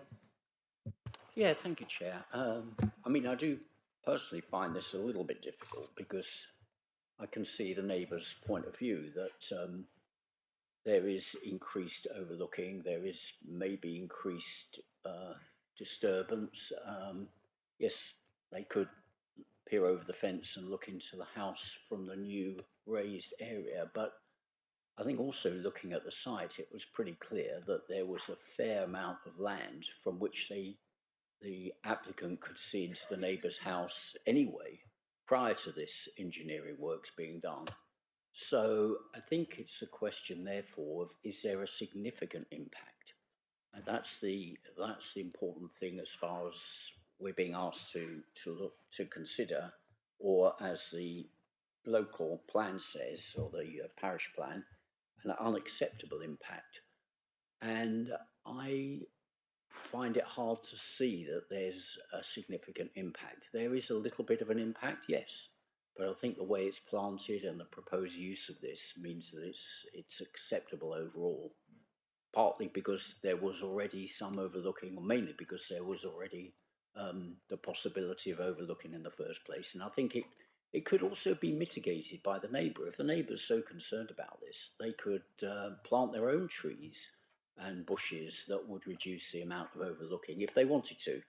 I do support the idea of having this set as a garden, so I would support what Councillor Allen said, proposed. Thank you, Councillor Allen. Well done, Councillor Bonham. Right, I think we got a last question from Councillor. Well, it's not a question, it's a statement.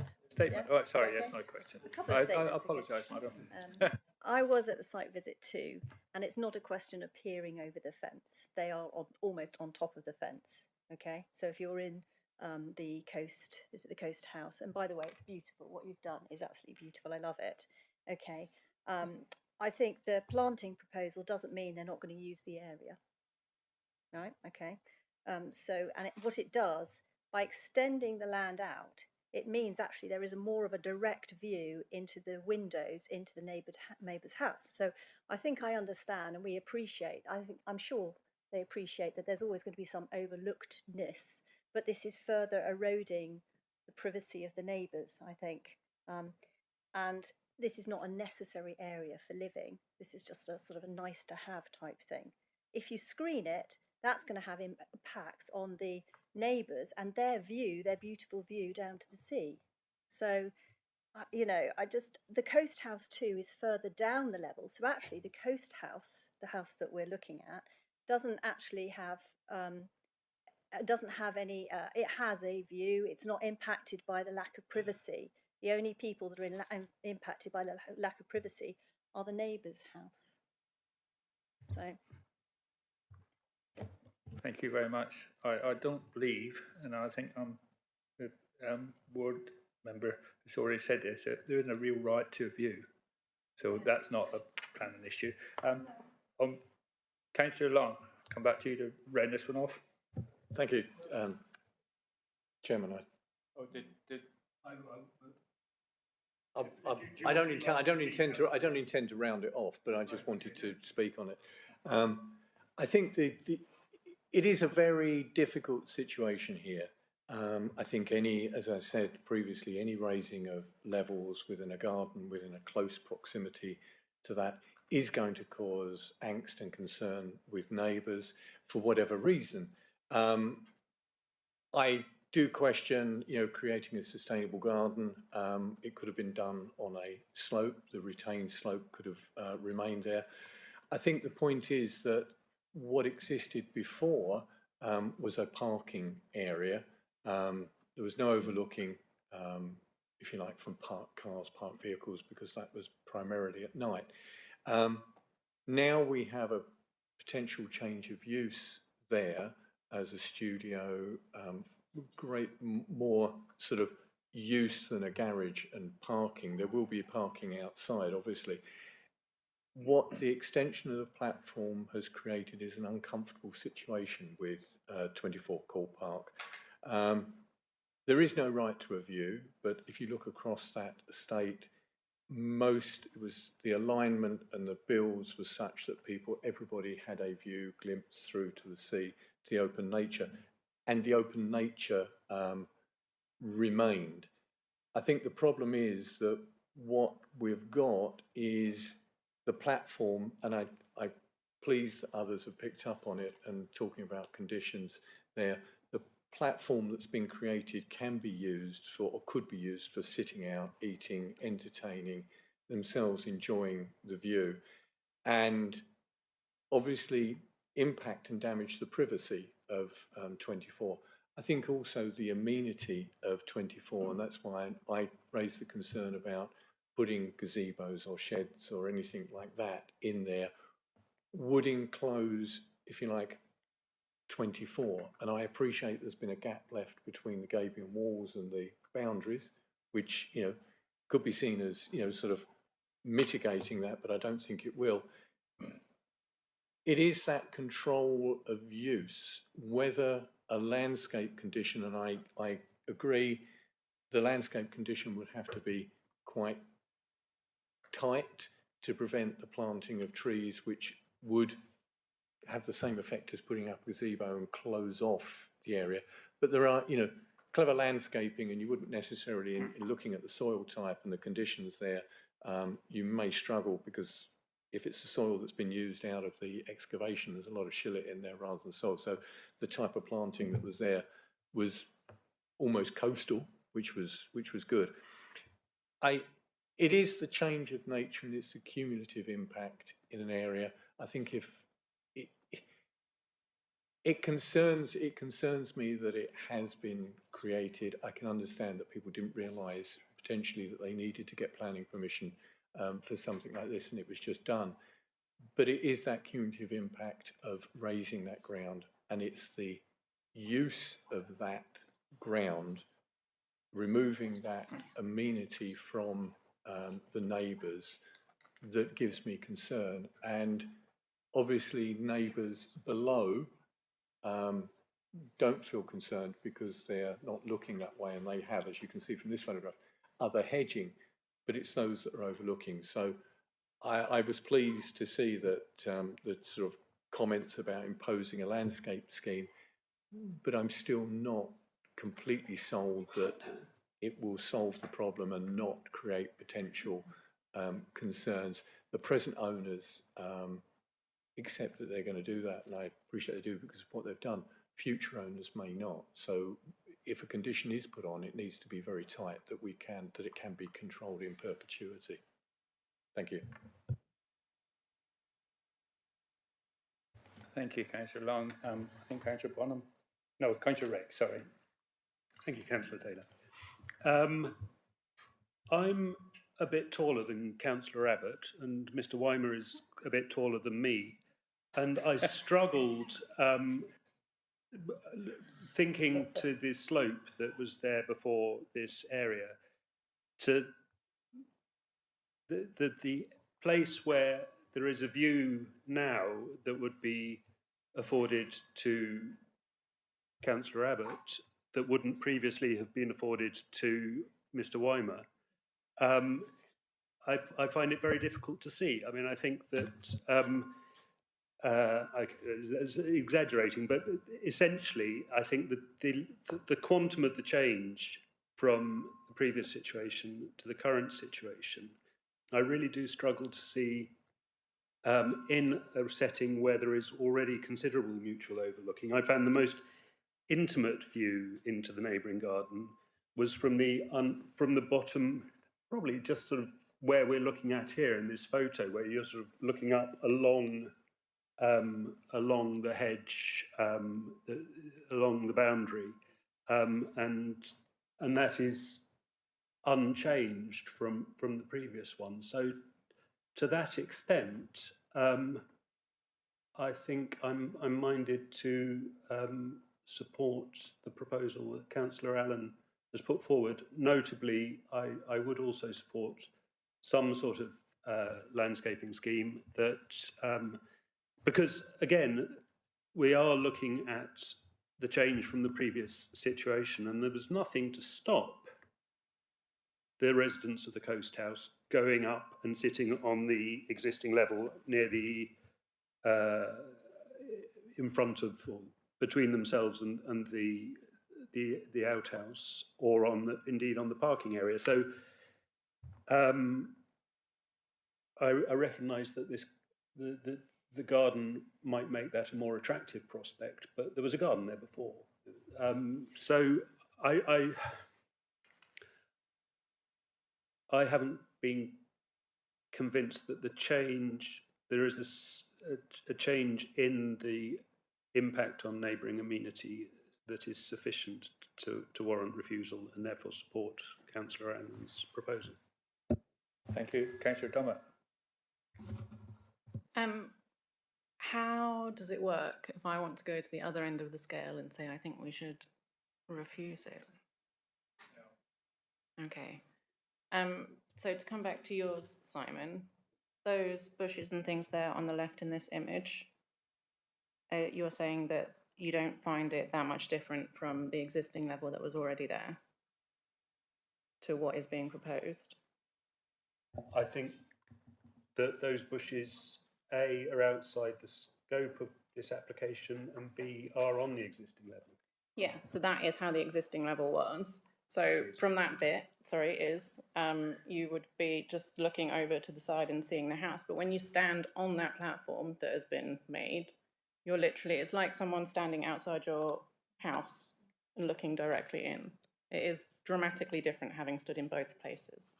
So I would say it is a big change for those neighbours, and that the neighbours are dramatically impacted, but the people who have put this platform are way down the other end of the garden. So they, even though there's mutual overlooking, 24 is overlooking their garden, Coast House is looking in their living room. Yes. Perhaps, Charlotte, could you put up the section showing the change in levels?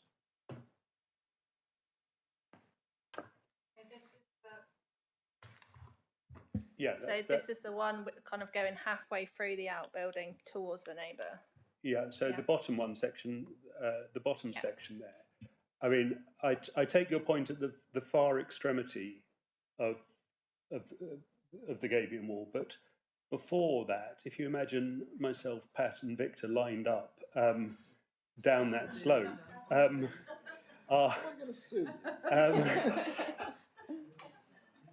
there's, you know, the previous slope is shown as quite gentle, so you'd have looked in anyway. So I think, I mean, it's difficult to, you know, it hasn't come from nothing, that the far end of the platform. You said it was 1.6 metres right at the furthest extremity, which is the height of a person. So that would be Councillor Abbott standing on my shoulders. I mean, the way it's been planted, etc., means that you know, there aren't likely, if we can impose a landscape condition, to be people out on that far extremity. Planting is temporary, though. Thank you. Thank you very much. Councillor Penfold, did you want to? Could you please go to the map where the garage and the house is, Emilio? No, not the one. Oh, I don't know how to describe it. Image 1, site location plan with affected neighbourhood indicated by green dot. Where is it?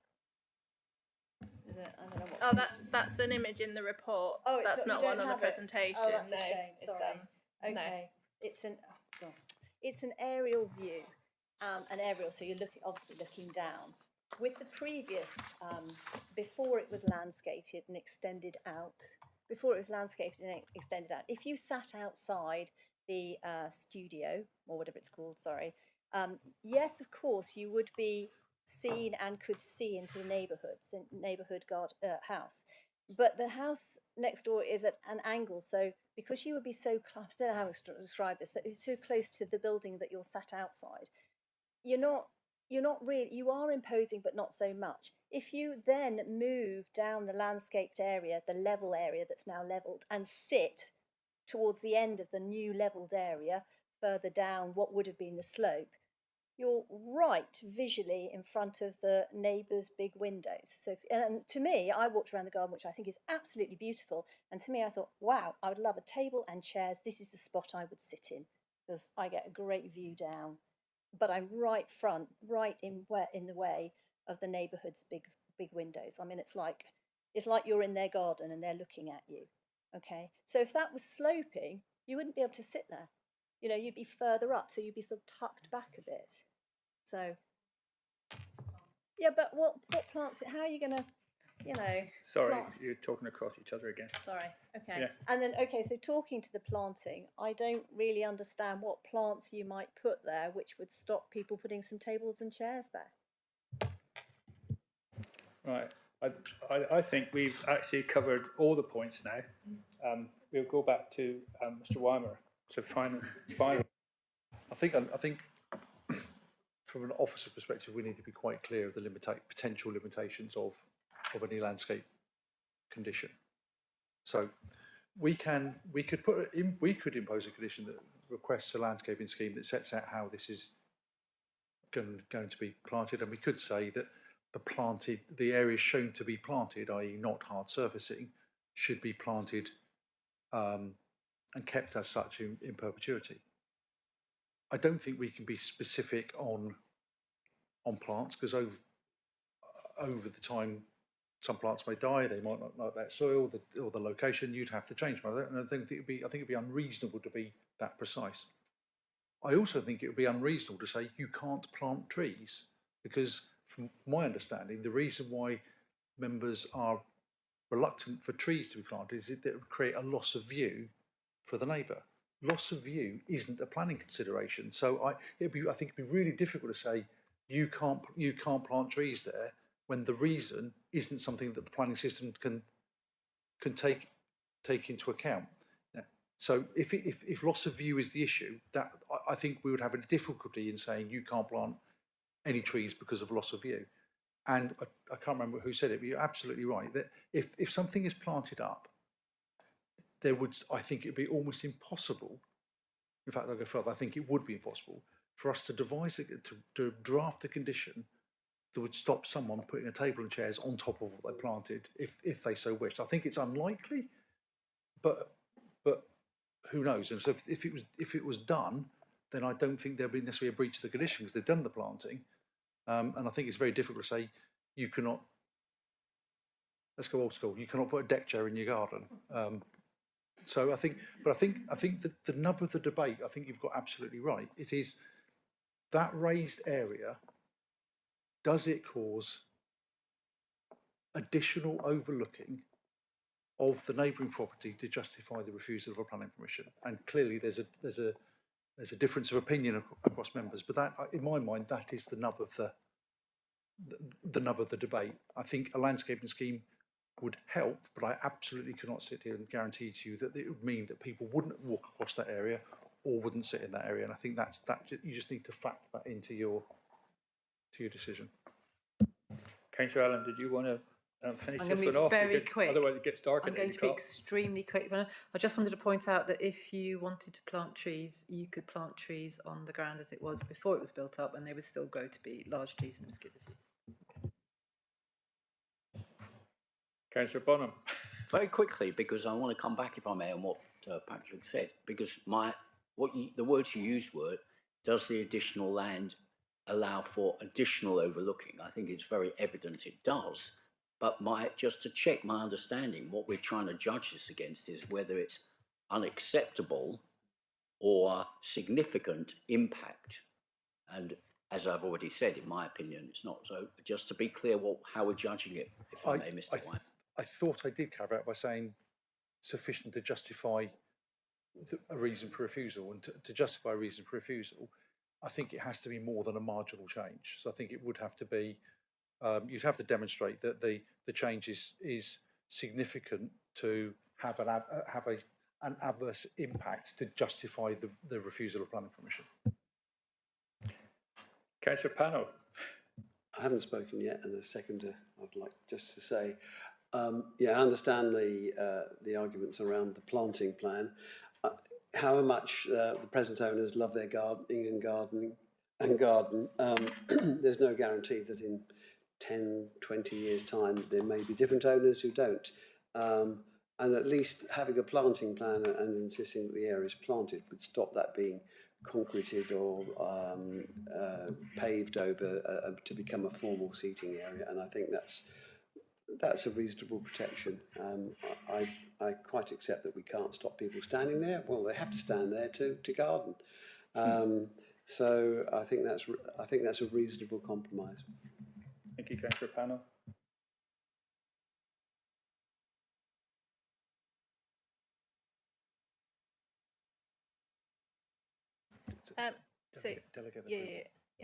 So just to clarify, the conditions that I have already recommended are the standard accord with plans condition and a condition to require to prevent any external lighting being imposed on that platform area.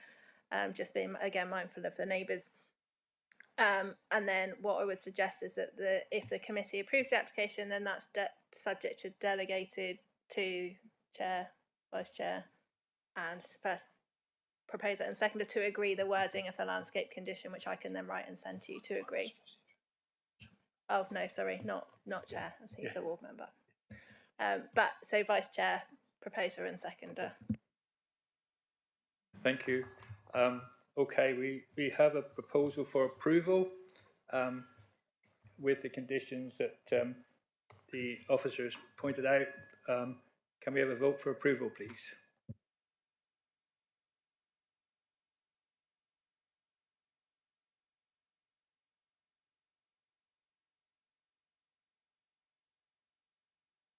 Those against?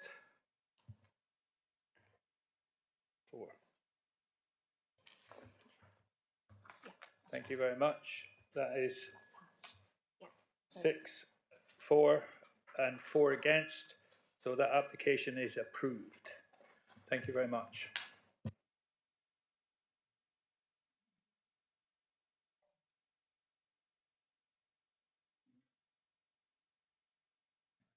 Chairman, Is there any chance of a couple of minute comfort break before we move on to the next? We'll have a very quick comfort break. It'll allow those members who were in the last application, members of the public, to depart as well. Thank you.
Members, we're going to commence again with agenda item 6C, which is 102124 Woodhouse, Stoke Gabriel.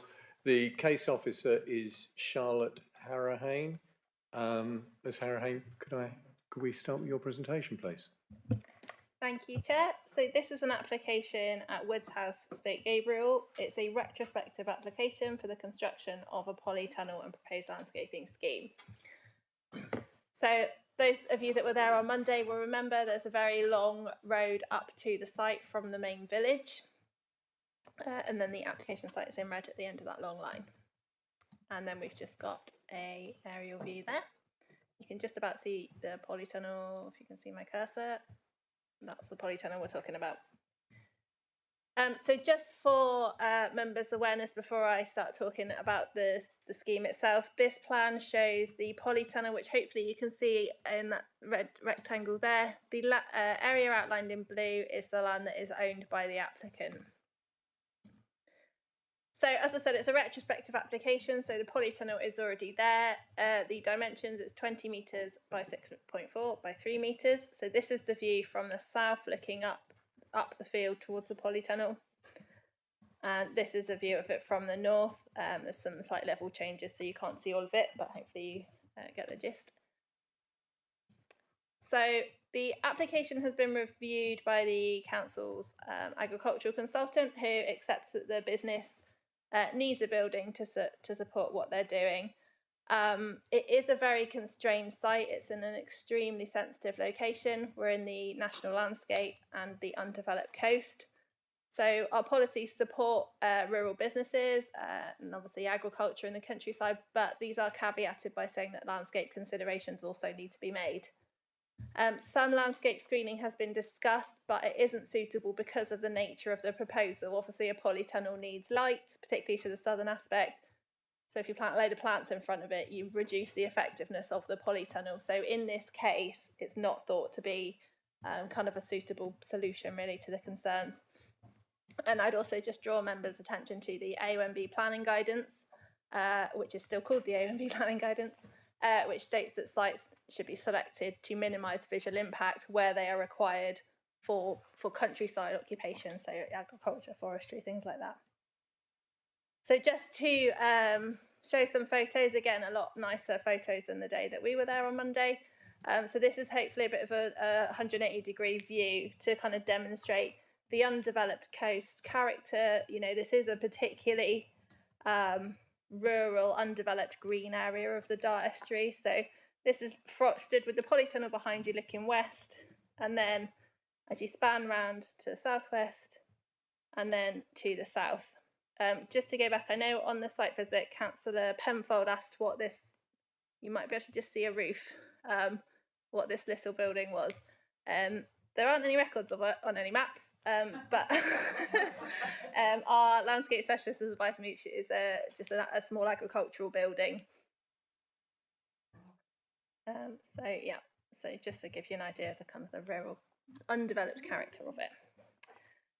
So in terms of landscape impact, we do have a landscape objection. We have Amanda here to answer any sort of detailed questions about that. But just to go through really and show members the kind of the range of views from which you will be able to see this building. And obviously the fact that it's a polytunnel and it's quite a reflective white material really does make it kind of stand out. It's not as recessive as maybe as a more traditional agricultural building would be. So this just kind of is quite a wide shot. As you can see, it's detached from Stoke Gabriel. We've got Woods House here, which is the main house within the site, and there's a couple of outbuildings here which are also in agricultural use. And I'd just kind of like to draw your attention to, the detachment of the polytunnel even within the site from the other buildings on the site. So this is the view from Ashbrington footpath. You can see again the sort of little white beacon almost of the polytunnel. So that's from Ashbrington. We've got a view from the creek itself. This is from Cormethy Lane, so just up from where I unsuccessfully tried to show members the view across the river before the fog came in. You couldn't see anything. And this is from the lay-by that we all sort of gathered in. So you can see again the white outline of the polytunnel there. And then just to show even sort of down from Ditson, you can see glimpses of it. And I think this photo, really shows the impact it would have all the way up the river. You'd be able to see this this building. So we do have concerns about the landscape impact. On site, members asked about footpaths. So the nearest footpath is the Stoke Gabriel footpath, which is just up here. So I think to summarise, we accept that there's a functional need for the polytunnel and the activities that are going on with it. However, when we are looking at really sensitive sites, we need to see that alternative sites have been assessed. So members would have seen the area within the blue line that the applicant zone is quite big. We haven't had any sort of assessment of why it needs to be in quite such a prominent location within the site or off the site. You know, it's a polytunnel. It doesn't necessarily need to be in a field. So we haven't had any assessment of alternative sites to demonstrate that this is the most appropriate in terms of landscape impact. It's highly visible from across the river, the Dart Valley, and at the moment the character of this area is particularly undeveloped. And as I said, the nature of the building, the polytunnel, you know, it is very sort of white and prominent and reflective, and that just really increases the visual impact from various views. As I've explained, it can't be mitigated by screening because that would reduce the effectiveness of the building. And just kind of a reminder, really, the undeveloped case and the national landscape are given the highest degrees of protection at all levels of planning policy. So we've got the JLP and the MPPF. And as such, the application is recommended for refusal on landscape grounds. Thank you. Thank you, Ms Harrahan. Just to remind members before we move into question that we do, as Ms Harrahan said, we do have Amanda Urmson, the landscape specialist, who has substantial input into the report, so may ask questions of her as well. So members, any questions? Councillor Dommett. Just to clarify, in the polytunnel, it's all on tables, isn't it? None of it is planted in the ground, so easily movable. That was my recollection, but there is a supporter speaking, so it might be best to confirm with them. Members, any further questions? If not, thank you, and we'll move on. We do not have, we don't have an objector, but we do have a supporter. Ms Jenna George Roach, if you'd like to come forward, please. Thank you.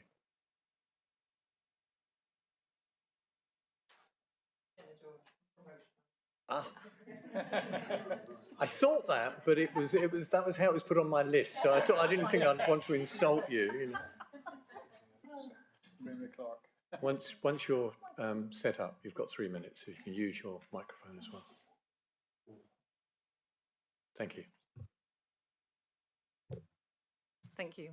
I represent the applicant. I'm Ben Simcox, who operates a growing business known as Stoke Fire Farms, which incorporates Stoke Fire Chili Farm and Stoke Fire Microgreens. The polytunnel is essential to the business. The applicant has invested in the site and in specialist equipment. The growing methods used reduce the impact on the land and support sustainable agriculture and reduce food miles.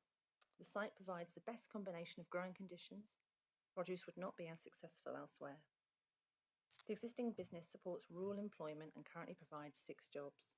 The business supports local service delivery and supplies produce across the southwest. They have an established customer base and also have a strong online presence. 75% of the applicant's produce is sold within the local area, including the village. I did have slides which sort of showed that, but they're not on the screen. Many of their catering customers are within 5 miles of the site. The polytunnel is an important year-round operation and economic, social and environmental benefits. It is disappointing that the Council's economic development team were not consulted, nor is there reference in the officer report to the economic impact appraisal that we submitted. The site is situated within the designated landscape. Our application doesn't seek to deny that the proposed proposal is sensitive, nor does it propose to hide it. The application seeks to demonstrate that the polytunnel does not have a damaging impact on the landscape and that the economic and environmental benefits outweigh the limited impact that it has. The winter images that were on the slides and the same images that were shown a moment ago, they were our images. They were taken in February this year, so they're all winter images. They show that the views are limited. There's glimpsed localised views from across the river and glimpsed views through existing hedgerows. Further views are provided in our landscape appraisal. A soft landscaping scheme is submitted to further reduce localised views, providing additional landscaping east and west and softening to the south. So those glimpse views east and west through those trees, particularly from Ditchson, would be non-existent. So these results are also demonstrated in our landscape appraisal in modelling. So the polytunnel sits comfortably adjacent to the existing buildings and close to mature trees and planting. It's not isolated or dominant. Our alternative site assessment was not submitted, as agreed with the officer in November 2003.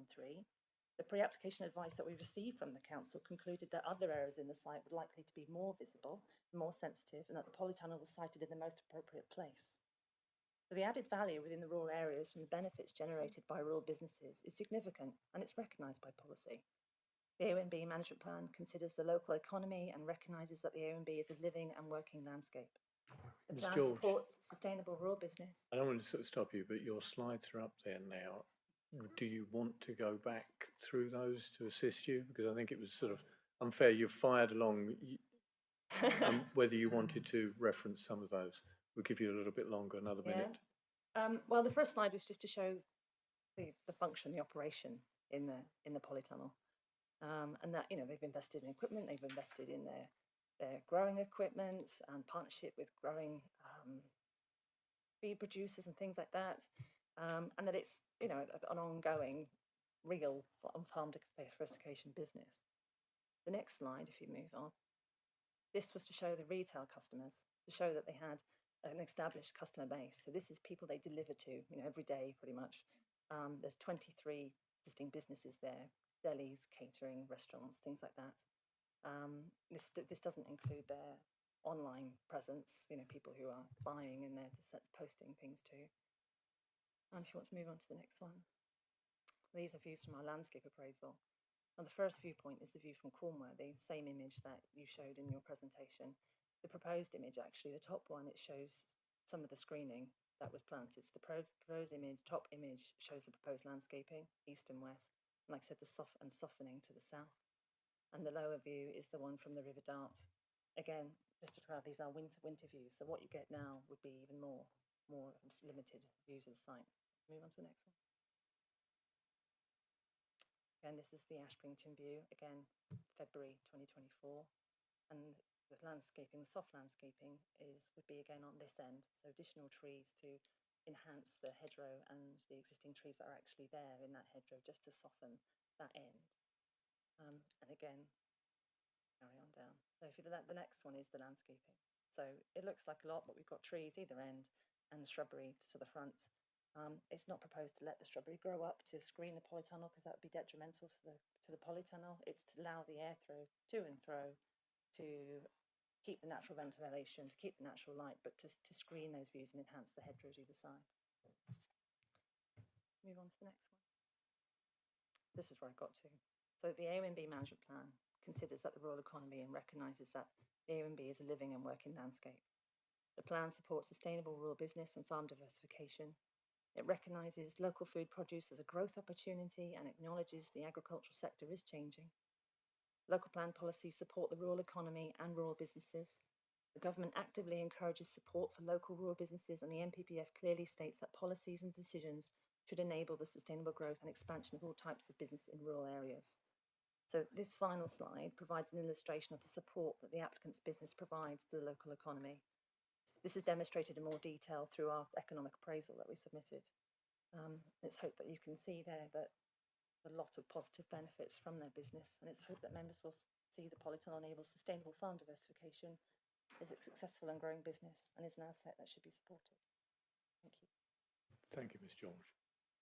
Members, any questions? Councillor Rake? Yeah, could we go back? I mean, I think the economic benefits are clear and admirable, but for me, there's a danger to that extent that this sort of falls at the first hurdle of the consideration of alternative sites that both you and Zahara have touched on.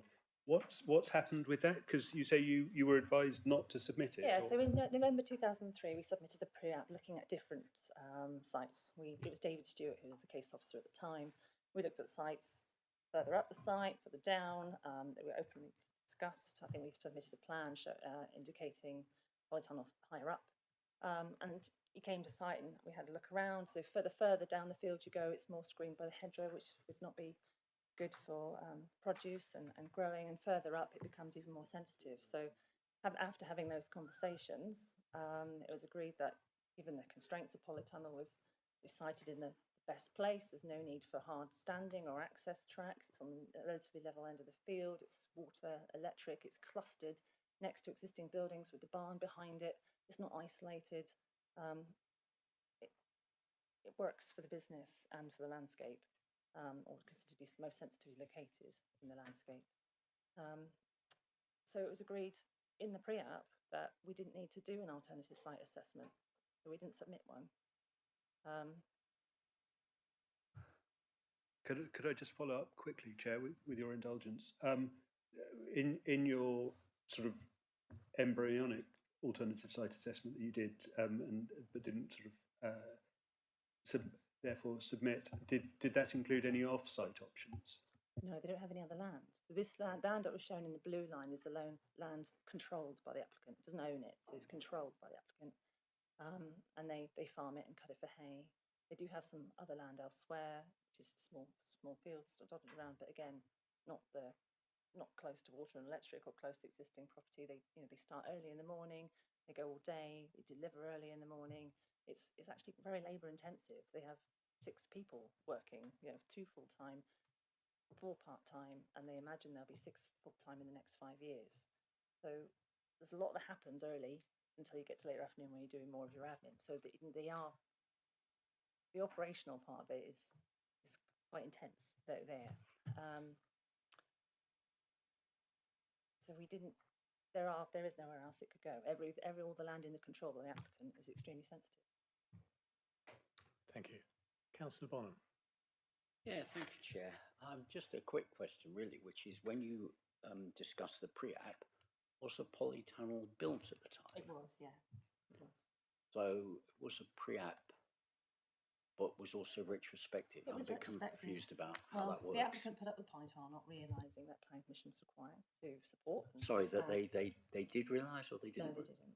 No, they did it to. They were running a business from the site, from 2019, and then they put the polytunnel up in 2021, and it was through the council, through the enforcement. You need planning permission.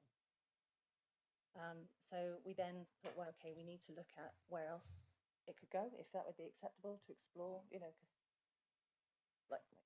work with the council positively, see if we could find somewhere else. And, we were positive that, well, at that time we knew how sensitive the site would be. So we engaged with the planning officer to look at alternative sites across the land that they control. And we still came back to where we were, in that it was the most suitable site, clustered next to existing buildings, works operationally. There's existing screening behind and to the east, and it could be enhanced to the west. And we felt it was the most appropriate location. Thank you, Ms. George. Before we move on, we have Councillor Penfold. Mr. Weimer would like to comment. Just for clarity, I've got the pre-app letter in front of me, and there's just that you're quite right, came back to you in November 23 from David Stewart, and there's just a couple of points that I would draw out. If I can, of course, I won't be able to find it now. So at the very beginning, there's a sentence from David Stewart saying it is understood that in the context, the applicant is currently seeking land elsewhere in the vicinity to relocate the chili and salad business. There's no long-term intention for the polytunnel to remain on the farm. And then in the conclusion, in this case, I cannot give firm advice without the provision of a landscape impact assessment that provides me with sufficient information to judge the degree of impact of the structure. However, you may find my preliminary assessment of some value. I believe that great weight, I'm required to give protection to the unspoilt character of the landscape. However, there is a balance that I need to assess, and I do place weight on the diversification of the farm business, the value of this emerging business to the farm, and the indication that your client is seeking other land for the site of the business. Refusing permission and requiring immediate removal of the structure would significantly affect the business. And in light of the small-scale structure, I consider that a balance has to be drawn between the needs of the agricultural enterprise and environmental impact. I'd be prepared to consider a temporary permission of, say, 24 months to allow the resiting of the polytunnel to another location, will both allow the business to continue and give sufficient protection to the landscape. My reading of that is it didn't really give support for long-term polytunnel on that site as part of the pre-app. No, I didn't say it was supportive pre-app. I said we discussed all the issues around the constraints of the site, and he did say that he felt that the polytunnel was in the most appropriate place, and that he gave weight to the business case and the economic impact, and we would need to submit a landscape appraisal, which we've done, and we've also taken on a economic development consultant professional who has analysed and looked at the economic impact in the area and produced quite a substantial economic appraisal. Thank you, Ms. George. Councillor Penfold? No, you're okay. Any other questions? Councillor Rake. So is the polytunnel like the full extent of the business, or do they have other production sites, growing sites? So the growing all happens in the polytunnel. So they have your vegetables and your exotic plants, and you have edible flowers, and it happens 365 days a year, all in this polytunnel. They have other buildings on the site which they also use for the business, but the main growing, and the main part of their business is in this polytunnel. Councillor Allen. Hi. I'm not sure that this is necessarily a question that you can answer, but I'll ask anyway. So I know a lot of this land very well because I walk up and down around this area a lot, and I can't say I've ever seen this polytunnel. Are there any footpaths overlooking that you know about? So this is taken from a field which is not necessarily for public access, This is it? is the corner view, isn't it? So you have the Asprington footpath, Yeah. which is to the east. Yeah. Again, this is the closest footpath as it comes down the side of the site. And the soft landscaping scheme proposes to bring out the existing tree planting on the far end, just to, it would screen and soften that view. So again, these are winter views again, February 2024. So this is the main footpath. This is the one that would be overlooking the site. This is the closest one. Yeah. Okay, thank you. Thank you. Just to clarify, the Stoke Gabriel footpath is closer, which is here. Or footpath 3, yeah. So I'm thinking of this about 500 metres from the site. Thank you. Councillor Taylor. Yeah. Is electricity connected to this polytunnel now? Yeah. Electricity and For the water. use of just lighting? There's no lighting. There's no artificial lighting in it at all. It's not lit, and certainly wouldn't be lit. Wouldn't see it at night. It's not lit at all. Yeah. So what is electricity to do? Ventilation and fans. Oh, I see. Okay. Automated Thank irrigation you. systems. That's fine. Thanks. Yeah. Ms. George, I do have a question. Is there an you're talking about the economic benefit, and I don't see that anybody has sort of questioned the functional need, and I think that's accepted. Is there an anticipation of an expansion in the business on the basis of what you've been saying? At the moment, I don't believe so. Well, everything that they do and the projected increase in their business can be catered in that polytunnel. Thank you. Members, any further questions? Councillor Penfold. Can you go back to the land? Could you go back to where the blue line is of the land? Sorry. So sorry, just to clarify, that's the area that was considered for the polytunnel? So the area, this is land owned by Mr. and Mrs. Simcox, who live in Woods House.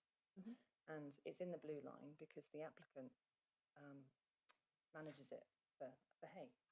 Okay. So it's in his control, not owned by him. So some of it is domestic garden, and the areas behind Wood's house are all domestic garden, and the recreational and amenity space of the owners of Wood House. So the areas that were considered are the southern area in front of the polytunnel and the area to the north of the polytunnel. So in that field where it's currently in, that's everything the only area. to the east of that is sort of on that peninsula, and you would view it straight up the river. But nowhere else was considered in the blue area. In the blue area on the left, the western side of the site, north and south. But nowhere in the other areas. Not this forward area, no. Okay, so the officer was told this is the area that's good to be considered, so the polytunnel needs to be within this area because that's the only area that I have within my control. We told this is at pre-app stage. The officer was aware of the whole site, and we talked about where, we did actually talk. It was not on plan, but we did talk about areas forward of the site, but we maintained really the practical locations being close to where the applicant lives and close to where they would have to move around, because anything east of that, certainly east of Wood's house, because the topography as it sort of dips down towards the sort of peninsula there, if they were to and froing in their small little truck to harvest the produce, it would require more access track and other engineering operations to get to it. So where it is, next to the existing barn and next to the access gate on its eastern side, they can come in and out of there without making any additional track or mess, I suppose. But it's accessed easily without any engineering operations, and it's close to those existing buildings and existing trees and hedgerow. Thank you. Thank you. More exposed. Members, any further questions of Ms. George? No, I don't think so. Thank you very much. Thank you. I do have a question, I'd like to hear some comments. We have Ms. Urmson here, and obviously we've heard a lot about the business and economic side. I'd appreciate just a sort of brief summary from yourself. It's in the report, sort of to respond to some of the sort of points, sort of saying the landscape impact is not that great, because obviously you feel it is, and I think we need to hear from you, Ms. Urmson. Thank you, Chair. Hopefully members will have had an opportunity to have a look at the full report that I submitted as my consultation response, which Charlotte has included quite extensively in her officer report. The concerns here are about the sensitivities of this landscape. The images that have been shown to you in this presentation demonstrate just how unspoilt the River Valley landscape is in this part of the Dart Valley. There is very little development on the valley sides outside the village and on established farmsteads, and where there are isolated buildings, they tend to be very traditional in nature and very much part of the scenic qualities of this landscape. The polytunnel is not scenically appealing and is in quite a prominent position on the valley sides, and there's nothing in the management plan for the national landscape or in our published landscape guidelines that would support a visually intrusive development. I think I also need to emphasise, though, this isn't just about the visual impact. It is obviously a concern, but it's also about the undeveloped character of this landscape. So when you look at these images on the screen, you just don't see things apart from green fields and the wooded valley slopes and the hedge pattern, field patterns.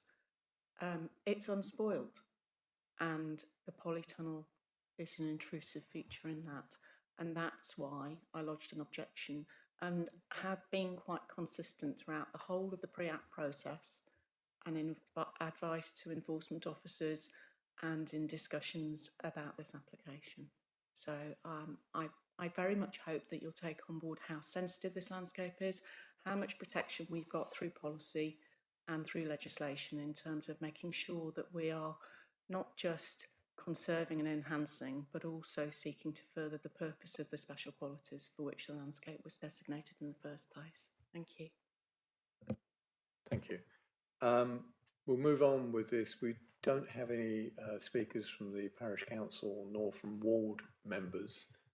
So do we have a question of Ms. Ermson? Any questions? Councillor Allen.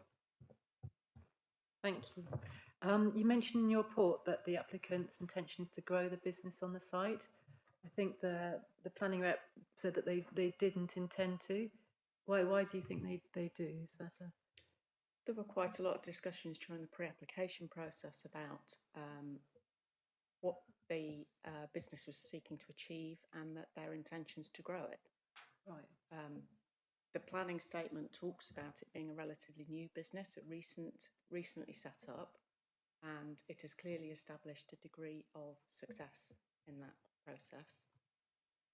I'm drawing out from my knowledge of the pre-app discussions that they're hoping to grow it. But if they do, and if they want to put another polytunnel, obviously they'd have to get planning permission for that, and that would come back to... Thank you.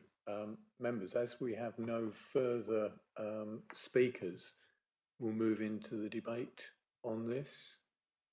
Councillor Panner.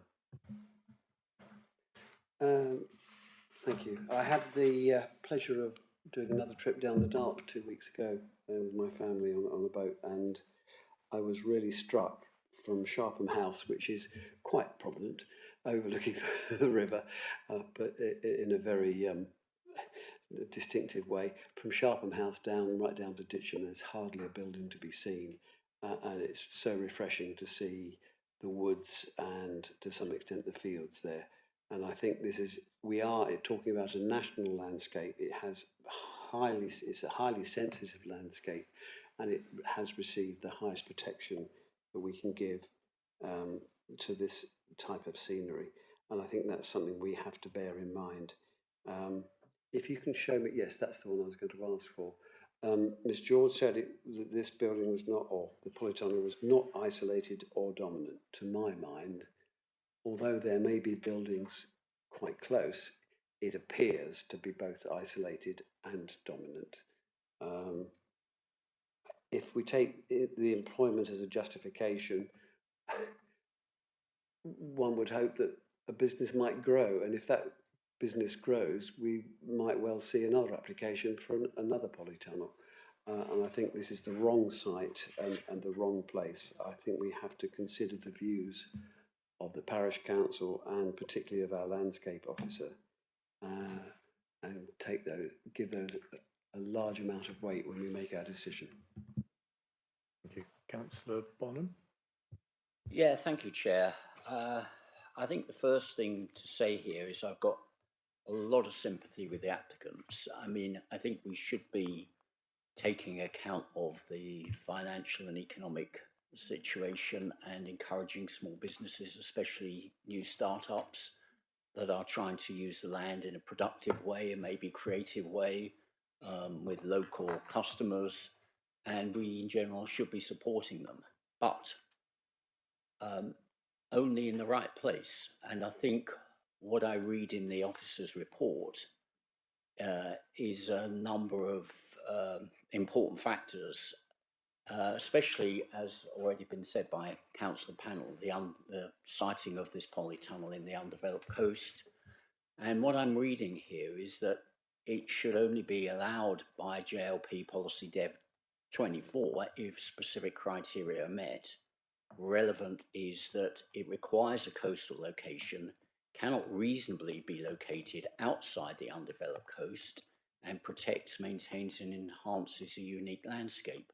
Like Councillor Panel, I've been up and down the River Dart a number of times, and it is amazingly special and really quite unique, I would say, in the fact that there's very, very few buildings. It's totally a natural environment, and I think we should be doing our utmost to protect that and support what it says in Dev 24.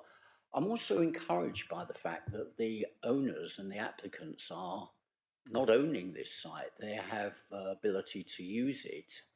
Presumably they're renting it, and I think therefore it's possible perhaps for them to rent other sites which are away from the undeveloped coast and may be more suitable for this polytunnel. But anyway, leaving that aside, I don't see how this applicant meets, despite the economic benefits, I think on balance it doesn't meet our overall JLP proposals and policies. So I would move to support the officer's recommendation. Thank you. Thank you, Councillor Bonham. Councillor Panel, you would second? You would second, thank you. Any other speakers? Councillor Allen? Thank you. It just strikes me that there needs to be some sort of compromise within this, because to damage a successful but fledgling operation seems difficult. The initial pre-app conversations with David Stroud talked about a two-year permission for the structure to stand whilst land was sought elsewhere. I would suggest that possibly we could look into doing that. I know it's a temporary building. If this was a permanent building, my thoughts would be very different on this. But possibly it's worth exploring the idea that they are allowed to stay for a certain amount of time in order to look elsewhere, and that we make sure that that is actually followed up and enforced. I don't know what members think about that, but that seems to me a possibly fairer solution than potentially closing down a small local business. Thank you. Thank you, Councillor. Councillor Rake. Thank you, Chair. I've surprised myself this afternoon. I came into this meeting sort of expecting vaguely that I would support this application, and in many ways I still do. I'm very keen to see innovative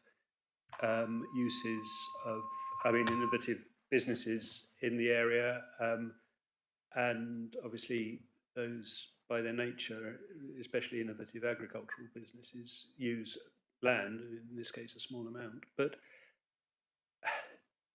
I do think there is clear harm in terms of the national landscape, and I'm not entirely convinced, given the small footprint of the polytunnel, that all the options for siting it elsewhere have been explored to the extent that I'd want to see, or that I think our policy wants to see, given the nature of that harm. So I actually am tending to support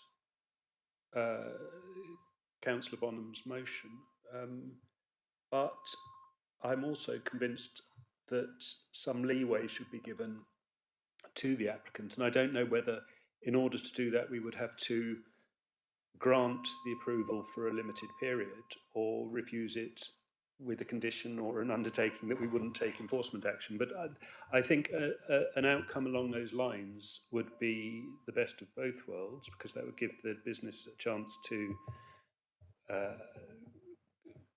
give greater consideration to alternative sites. Yeah, so that's where I am. I'll bring Mr. Weimer in to respond there, please. Thank you. You touched on, I think the phrase you used was greater leeway for enforcement.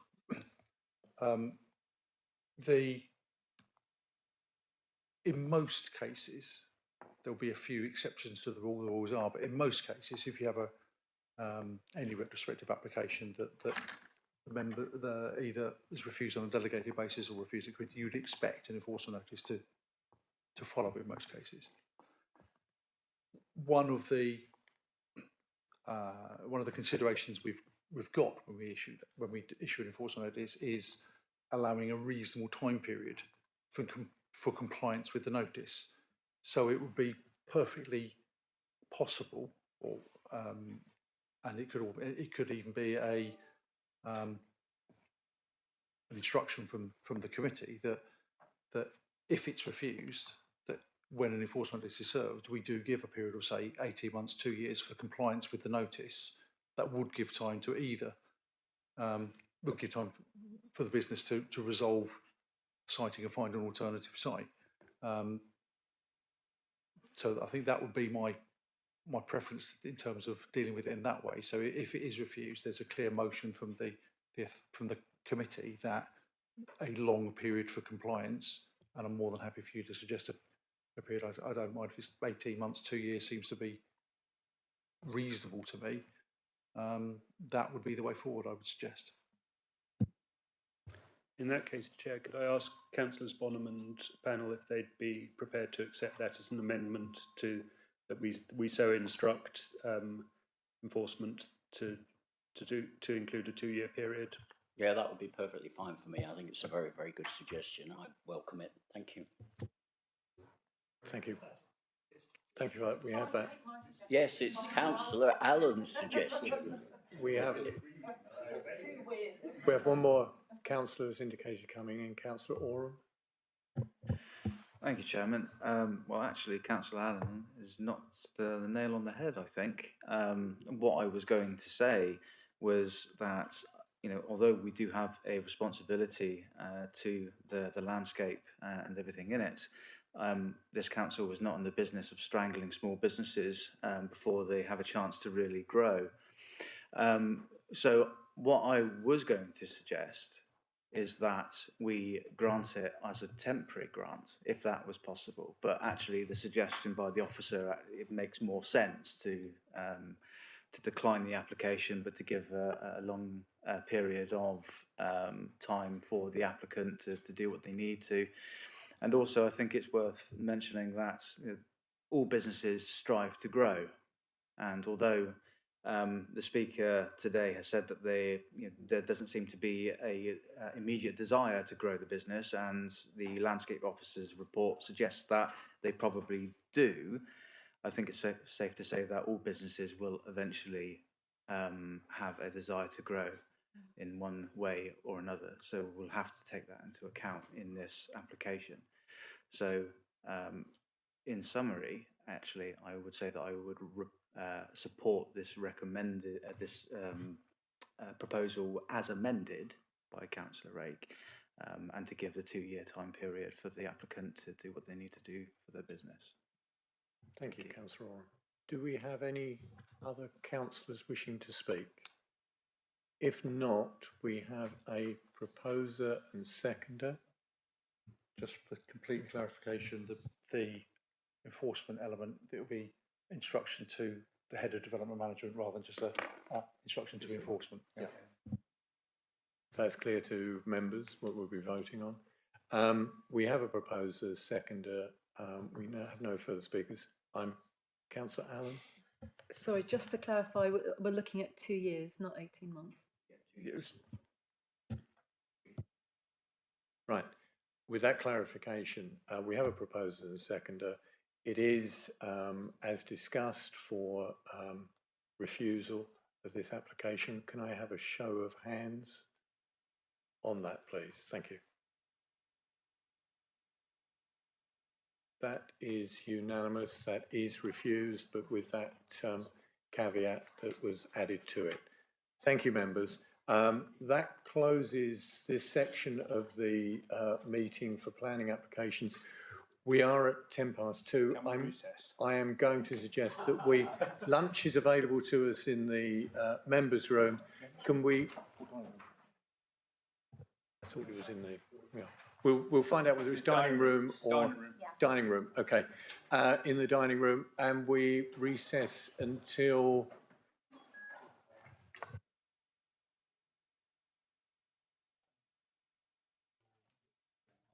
Yeah, so we'll return at 2:45, so 1:45, so just over half an hour. So if you can be back then, and we'll conclude the further business of the day. Well, thank you, members.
Councillors, welcome back to the afternoon session of the DM Committee, Development Management Committee. We'll move on to agenda item 7, which is the Planning Appeals Update.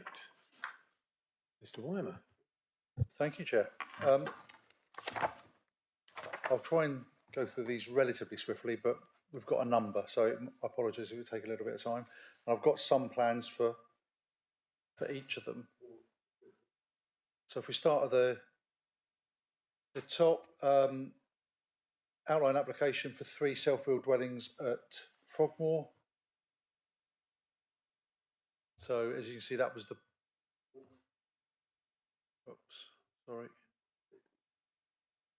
that was the plan. So three detached in relatively generous plots. The inspector identified that the key issues were the effect of the proposal on the character and appearance of the area, and whether they're appropriate, whether there's an appropriate location for housing. There's a couple of paragraphs that I'll go through that I think. Well, I thought the guy was putting his hand up for a minute,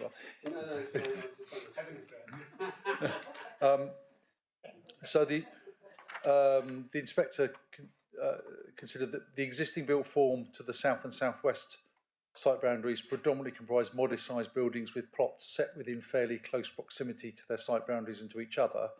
The built form is generally linear, although it does widen out to a deeper built form to the east of the site, although again with built form close to each other and the site boundaries. As a result, the existing development consists of a generally tight-knit form at the lower slope of the hillside.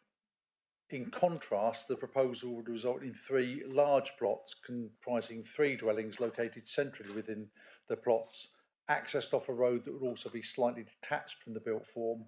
By reason of the positions of the dwellings centrally to the site, offset from the road, the built form would extend considerably further up the hillside than the existing, and contrary to the existing tight-knit settlement. Furthermore, due to the sloping of the site, the proposal will necessitate engineering works that would be at odds to the existing built form, contrary to the prevailing character. So there's no surprise that with following those 2 paragraphs, the conclusion was that I found the proposal would harm, not enhance the immediate setting, and as a result would be contrary to TTV 26 of the joint local plan. So that was fundamentally, the site was not appropriate for residential development. Was that our reason for refusal? Yes, our reason for refusal was based on character and appearance. The second one is a permission in principle application for 3 dwellings at East Allington.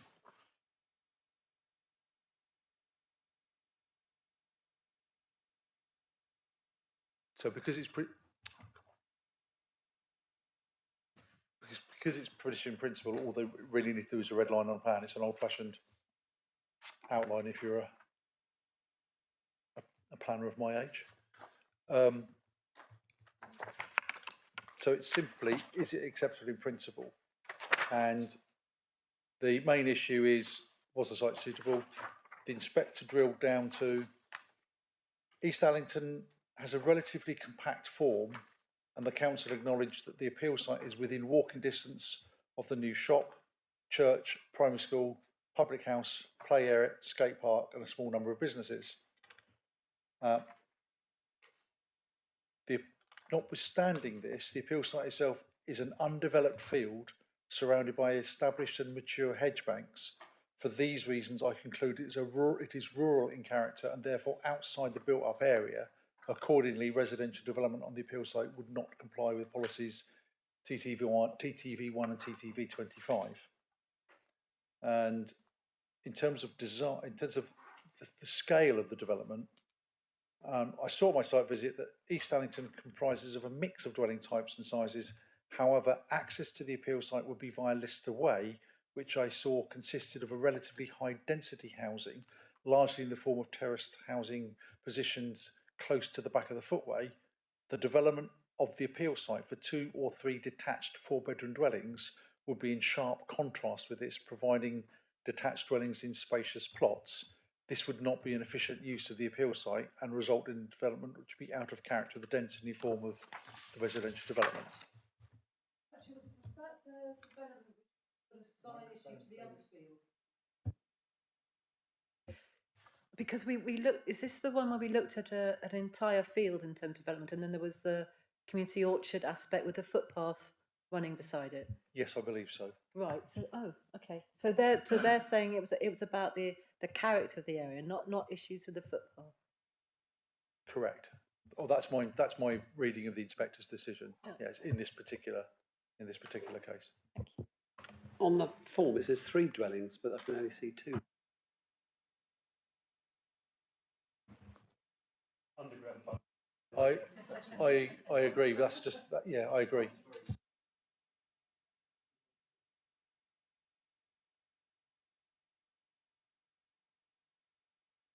The next one I can talk about without reading the appeal decision. This is a really, really bizarre one to me.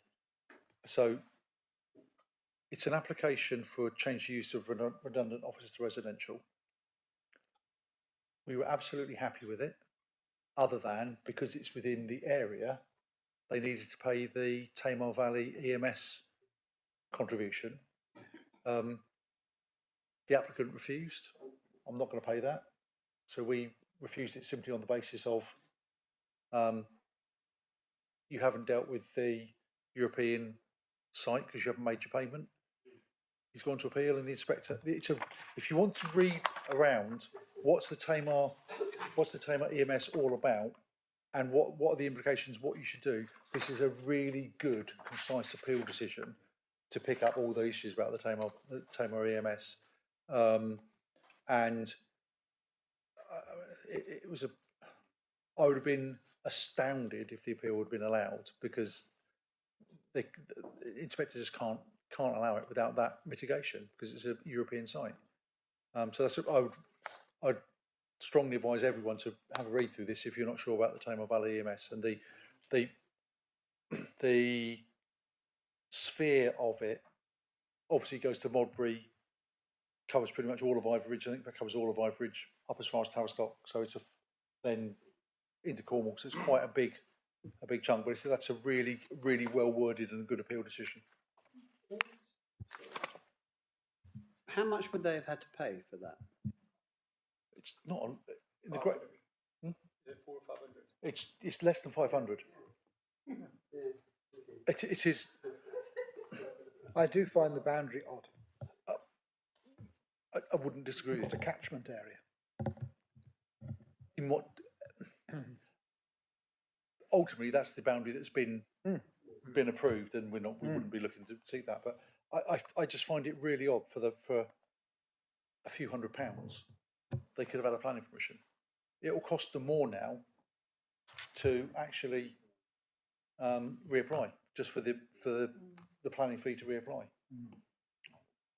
Although it may not be in the, because obviously it flows into the Erm there, I guess, but the Erm will have an influence on the larger Plymouth Sound.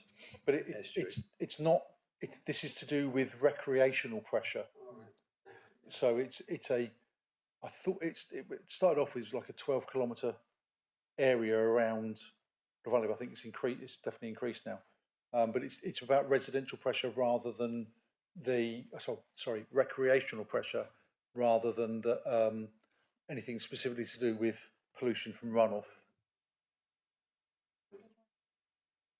So recreational pressure in terms of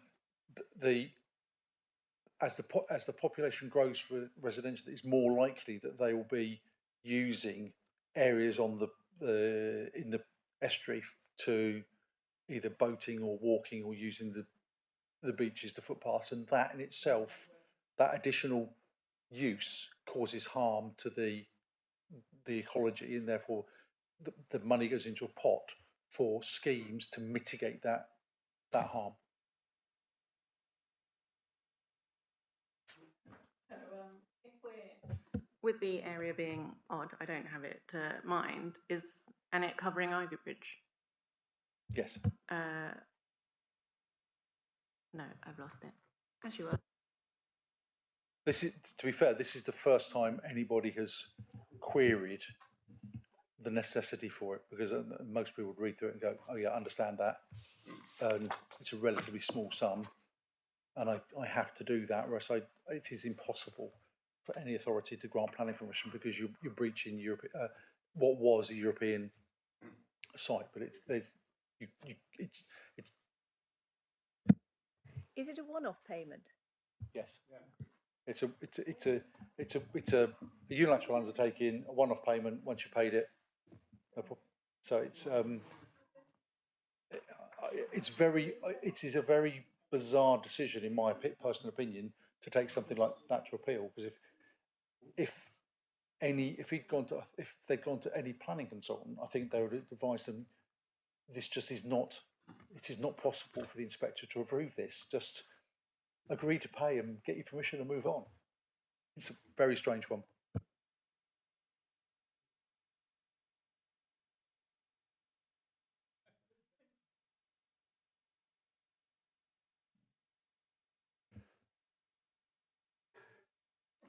Okay, the next application was for a livestock building, Kingswear. So that's the site, that's the building. So pretty standard. Why is this not working? Pretty standard livestock building. The main issue was the effect of the proposal on the character and appearance of the area, with particular regard to South Devon National Landscape, or ARNB in old terms, and also it's within the heritage coast and undeveloped coast. The inspector concluded that the proposal would introduce a large permanent agriculture building of utilitarian appearance into the landscape and would feature a significant change to the landform of the site due to cut and fill. Impact avoidance, mitigation, and enhancement measures are proposed, with all hedge banks being retained in extensive planting. Although the proposed building would be located on the hillside as it descends towards the Dart estuary, it would nevertheless appear on the skyline from Castle Road. Given the existing steep topography and the required cut and fill, it would result in an intrusive interruption to the natural and characteristic slope. So it's fundamentally adverse impact on the character and appearance of the national landscape. So he's gone through their LVA, their landscape and visual impact assessment, and he's came to the conclusion that it will result in medium scale negative permanent effect to the wider area, producing a medium low magnitude of change, LVIA speak, and therefore an adverse impact on the immediate area and the wider area. And whilst there was arguments put forward, he just felt that it didn't overcome that. There was no need for it to be on that specific site without looking for other sites, and the harm was too significant to grant the permission. I think that's a really interesting decision insofar as the weight that is given to the national landscape, because I think a lot of people would expect that if it's a farm building, they can justify why they need it. Then that almost trumps.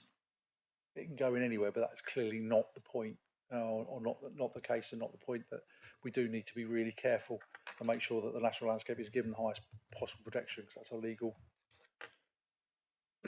Was this done on that agricultural development application? No, this is a planning application. This is full planning. Yeah, I suspect it's within 400 metres. Oh, I see. Sorry. A livestock building needs planning permission if it's within 400 metres of any other building that's occupied by people other than a farmhouse. So that's normally dwellings, but also includes churches, libraries, schools. And in one of my former authorities in North Cornwall, there was a quite a substantial number of Methodist churches in the middle of nowhere or out from the villages, and they quite often caught agricultural buildings. So I suspect it's the 400 metre, but it's definitely a planning application.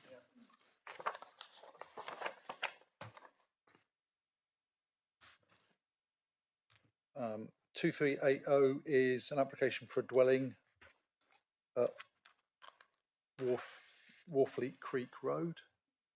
So that's the site,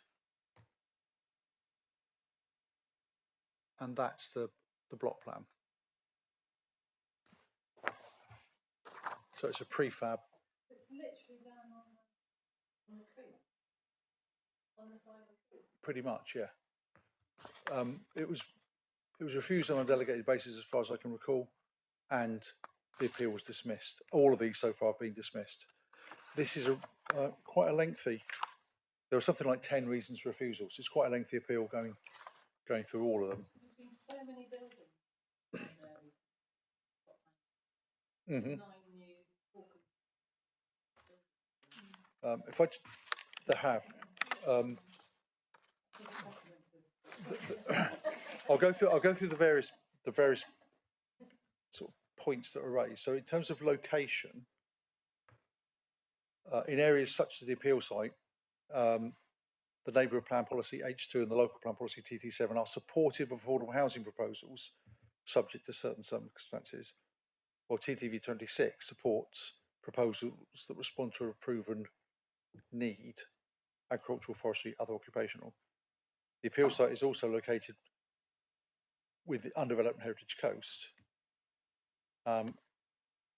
Only supports where it can be demonstrated it needs a coastal location. The proposal relates to an open market dwelling. There is no substantive evidence before me that provides any of the circumstances that would mean that it's acceptable in policy terms. Therefore, conclude it's not a suitable location for the dwelling. In terms of character and appearance, notwithstanding any previous uses of the appeal site as a garden, the proposal would still be seen to harmfully extend the built form up the hillside and incongruously encroach visually prominent, failed to preserve the landscape and scenic beauty of the South Devon natural landscape. The size, whilst it would provide adequate outdoor space, it was below standard for indoor space, so it was unacceptable. This is the one that probably surprised me the most, given it's a single dwelling. The proposal would result in an increase in vehicular movements attracted to the site. Given the constraints of Warfleet Creek Road, manoeuvring into the parking area would involve reversing, and it is challenging given the confines of the parking areas and limited visibility. Moreover, I observed that the highway adjacent to the appeal site is utilised by pedestrians accessing the slipway and waterside footpath who may not be expecting to have to avoid reversing vehicles. Given the confined space and lack of visibility, there's potential for increased conflict. Therefore, it's unacceptable. Good decision, I think. I think it's one of the better decisions we've seen in terms of that manoeuvring onto narrow roads. And then there's, from my point of view, 3 good paragraphs around surface water drainage.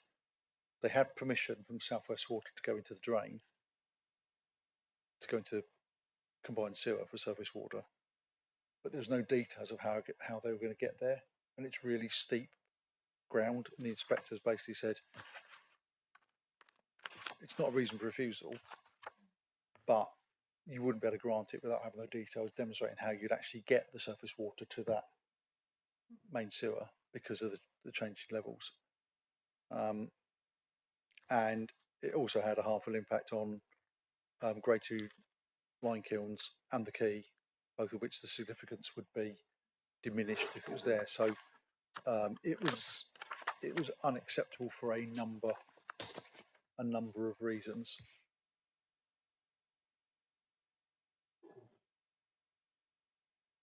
Okay, where are we? Still in Dartmouth, I think.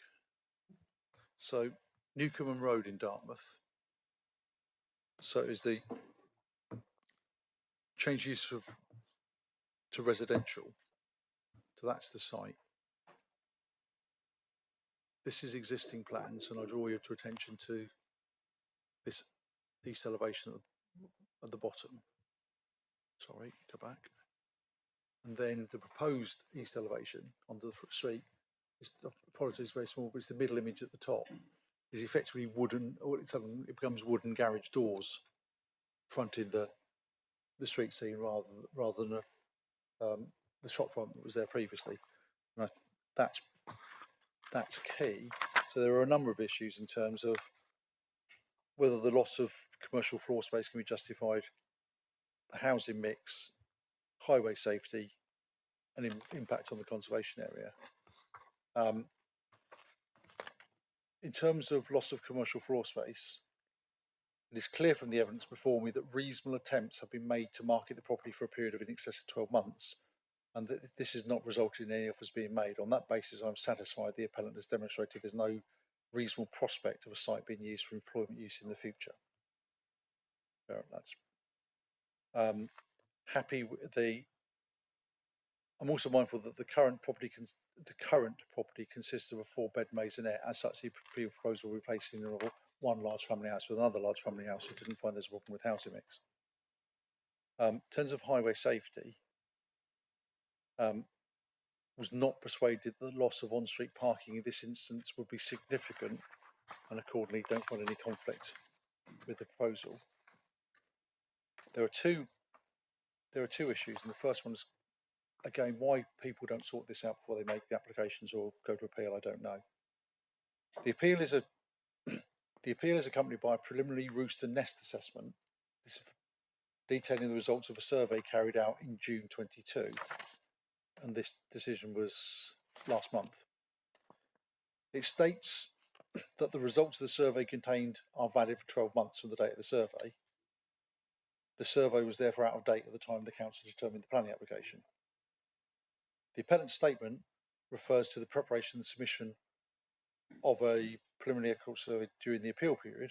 However, they didn't provide that as an update on the appeal. So fundamentally what he said, because your survey's out of date and I haven't had the update, I cannot be certain the proposed development would not harm protected species or habitats. When you've got an assessment that says this runs for 12 months, if you've done it, redone it, then make sure the inspector sees it, make sure it goes in with your appeal documents. I mean, that's something that you could overcome. But in terms of character and appearance, the conservation area gains some historic value and significance from the relationship with the river, the concentrated period buildings, which, due to their positioning in the street and uniform materials palette, create an intimate and pleasant street scene. The shopfront, whilst lacking some of the original detailing of others in the terrace, is nonetheless constructed of timber, relatively simple in style, with a central doorway. It contributes to the harmony of the terrace. The removal of the shopfront in its entirety would result in the loss of detailing, which positively contributes to the character appearance of the conservation area. Its replacement with high-level windows and a blank timber facade would detract from the legibility of the building and commercial character of the building and terrace as a whole. Therefore, would have harm on the character and appearance of the conservation area. Again, fundamentally, there were the reasons we had up for refusal.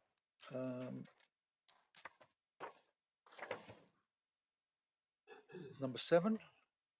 Patrick, can I ask a question on a change of use, please? Yeah. As you know, we're all hospitality is under pressure. Pubs, the likes. If they come back for change of use to that pub, have we got a policy in which we deal with that? We've got I don't think we've got a specific public house policy, but we certainly have got a policy around loss of commercial, which would come under. There's also policy, or certainly something in the supplementary planning document, around loss of community facilities. So I think it's context. If you've got a village and it's the only pub in the village and it's looking to change use, I think that's one end of the scale.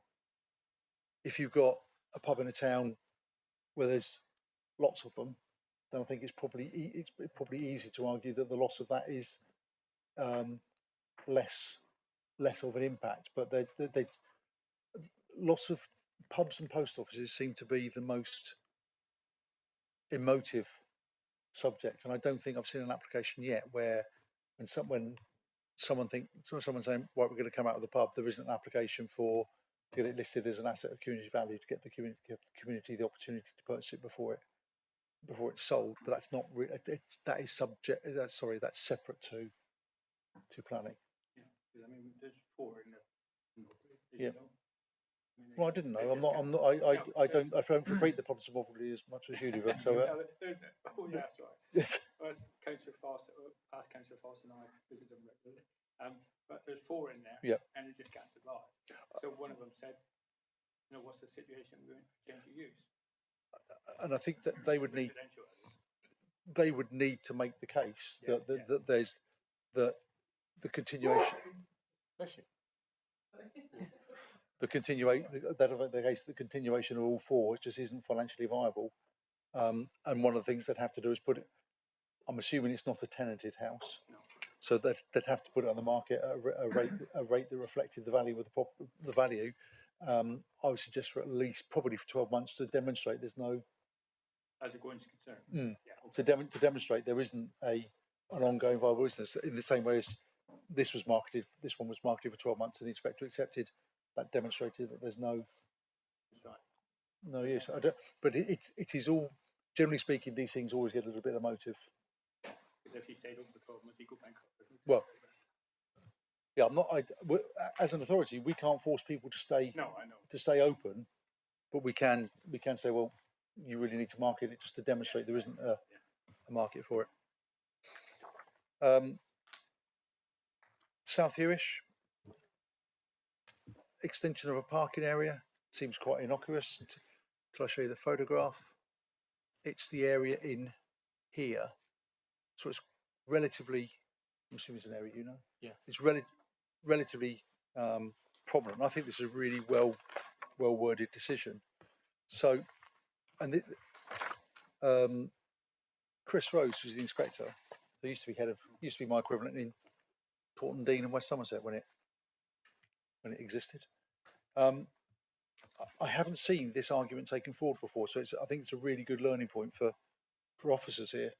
So I acknowledge that the parking space would be associated with the existing dwelling with limited off-street parking available.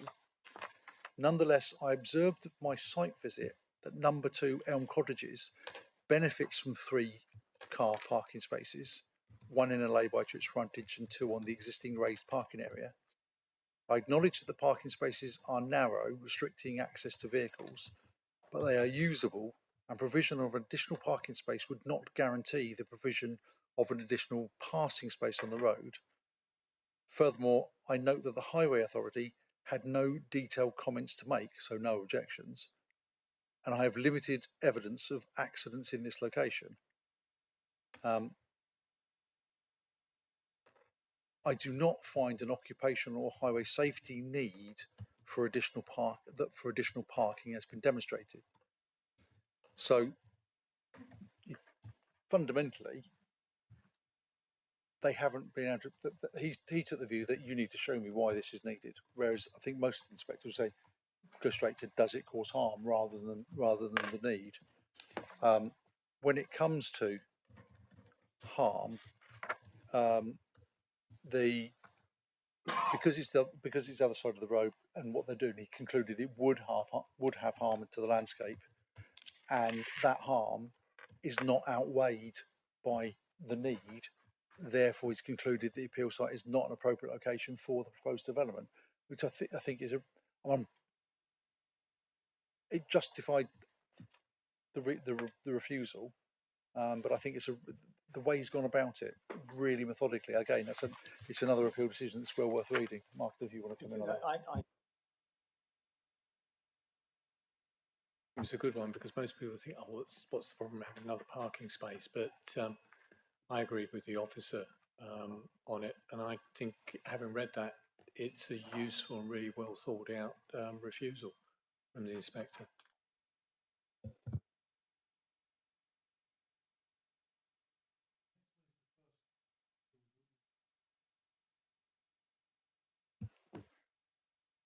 The next one is, sorry, the next one is the first appeal that was successful. So of the 10, 8 of the appeals were dismissed and two were allowed. So this is demolition of utility workshop, construction of a one-bed dwelling, 30 Western Fields. So that's the site in a long-established housing development within Totnes. And again, that's the site. So if you can see the little outhouse sticking out to the top end, it was to demolish that and effectively put a little house on the end.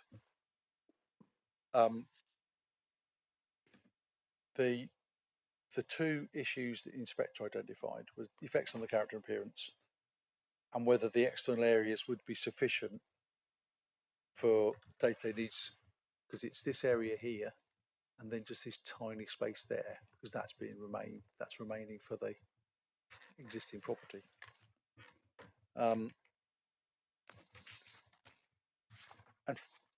in terms of character and appearance, consider that it wouldn't actually be at odds with the prevailing character of the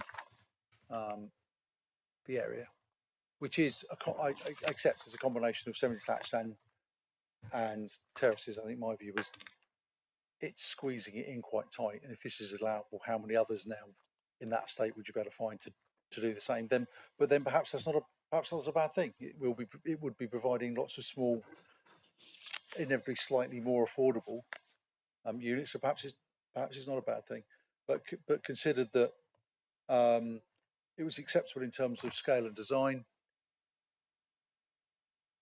Sorry, gone too far again. And the amount of external space was just sufficient for a small terraced dwelling. I suspect if that application had been in front of committee, which I don't think it was, I suspect that would have been quite a challenging one. I think that would have been. I think I could see members going for and against that. Did I honestly don't know off the top of my head. I can find out in a minute, but I honestly don't know. The decision was made. The decision was the 24th. No, the decision was during this council. So if the town council had supported it, it would have been a delegated decision. So it would have come to you, and I would have thought you would pretend you would have remembered if it had come to you or not. So I suspect simply for that reason the town council objected, but I'll double check. But my suspicion is that would 18, 16, 23.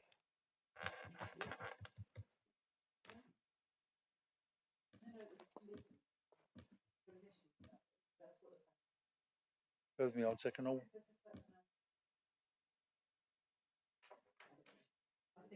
mean, it's an interesting point going forward that if this is acceptable, then it clearly does potential of creating quite a lot of additional dwellings there. What that impact would be, I know the guidance is you only need one parking space for that, but inevitably I think that would be a bit of a knock on.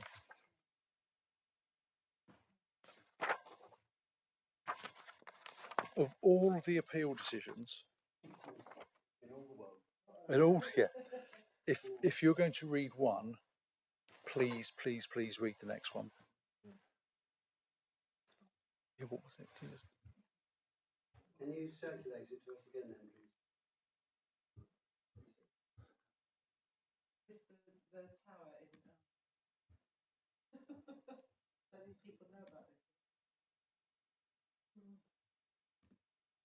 I'm just finding out what the town council response is first.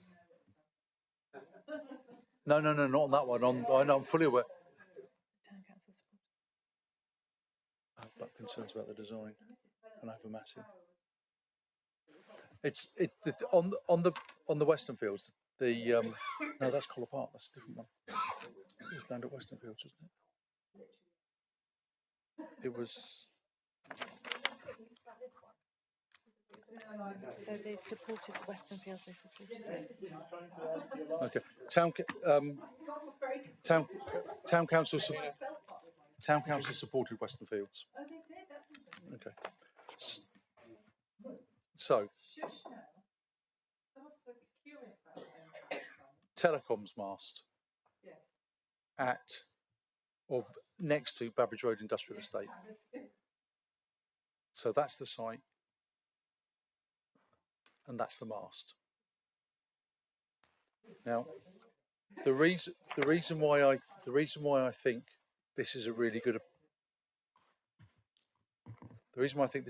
appeal decision to read is this in very well, far better than I could, sets out what the planning system can take into account, because every authority, when you get new masts and they're within, I was going to built up area, but anywhere close to residential, you will always get objections based on concerns to health. And this clearly sets out that provided provided they have served an ICNIRP declaration, and that is Declaration of Conformity with the International Commission on Non-Ionising Radiation Public Protection Public Exposure Guidelines, or ICNIRP. Provided they do that, that's all they have to do. That's taken that there isn't going to be. We can't take it. We can't go down the road of refusal on the basis of impact on health. They've gone into, the inspector's gone into quite a lot of details on how that works that I won't bore you with.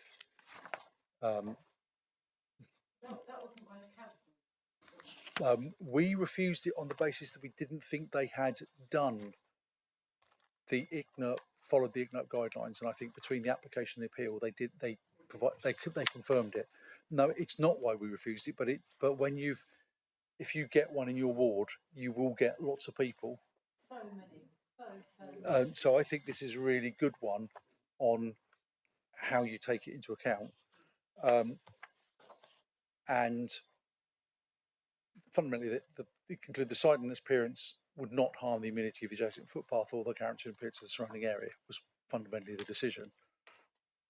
But the concluding paragraph on other matters, so extensive concerns have been raised about potential effects of the mast on human health, including with respect to 5G, and particularly given the position of the proposed development in relation to numerous residential properties, public facilities, including a doctor's surgery, places of work, education and leisure.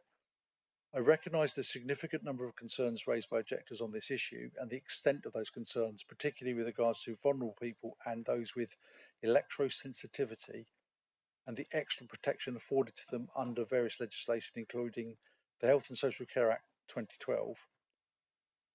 Related concerns also include the size of the required exclusion zone, the liability associated with any harm to human health, and the legitimacy of the ICNIRP, the guidelines not covering vulnerable people, etc.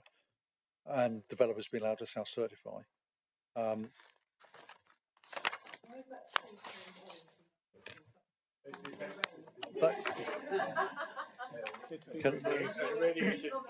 I just remind, we are still streaming. So it's acknowledged that, but then whilst I've taken these representations seriously, I've not been presented with the compelling evidence to demonstrate the appeal proposal would result in any unacceptable effects in relation to these. And it's because they've signed that ICNIRP. So it's a really good one to read if you're interested in telecoms.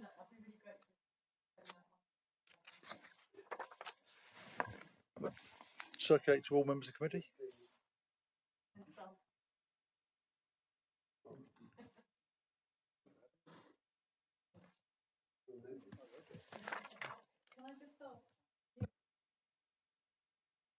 Do you think if the objection to be more about the size and like you were saying the exclusion zone, because that does have an impact on future things that we do in future in this area? Do you think there would have been a better way to object? I think we did. Our second reason for refusal was around. Yours please. I think my recollection is our second reason for refusal was around character and appearance, because that's really the only thing we can legitimately argue. And the inspector looked at the case and said, no, I don't consider it was. So there were two reasons for refusal. One, we didn't think they'd done the IGNAP properly, and secondly, the character and appearance. So it's an argument we did progress, which is why I went into it in some detail. But I'll happily circulate and have another look. And finally, and this may have come to committee, I can't recall. South Barton Farm at Wembury. I'm pretty sure. Yes. On the road on the hill that overlooks the farm. No. No. Not that one. No. Oh, right. This one. In the village, actually. Yeah. No, we didn't. Okay. So, proposed single-storey timber-built farm dwelling to enable the existing farm to continue operation was what it was. This is the father of the son that we went to see the site.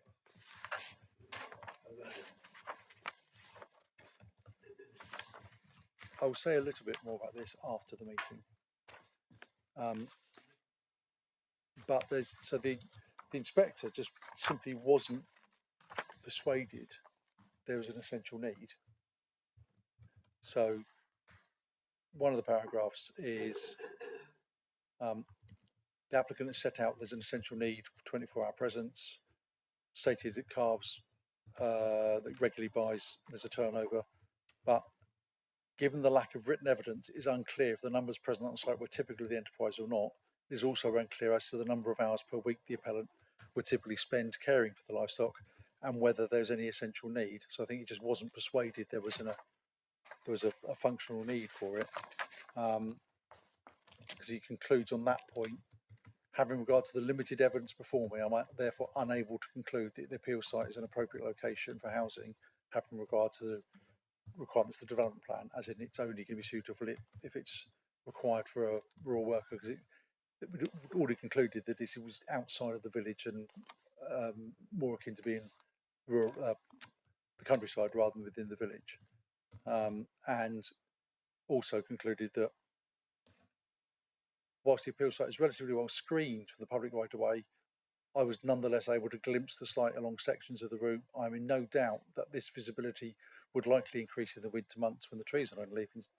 In such views, for the above reasons, the proposed dwelling would be seen as an incongruous addition to the countryside. So it failed on two counts. Firstly, the lack of need and visual intrusion. So 10 appeals, of which 2 were successful, which is I'm comfortable with that.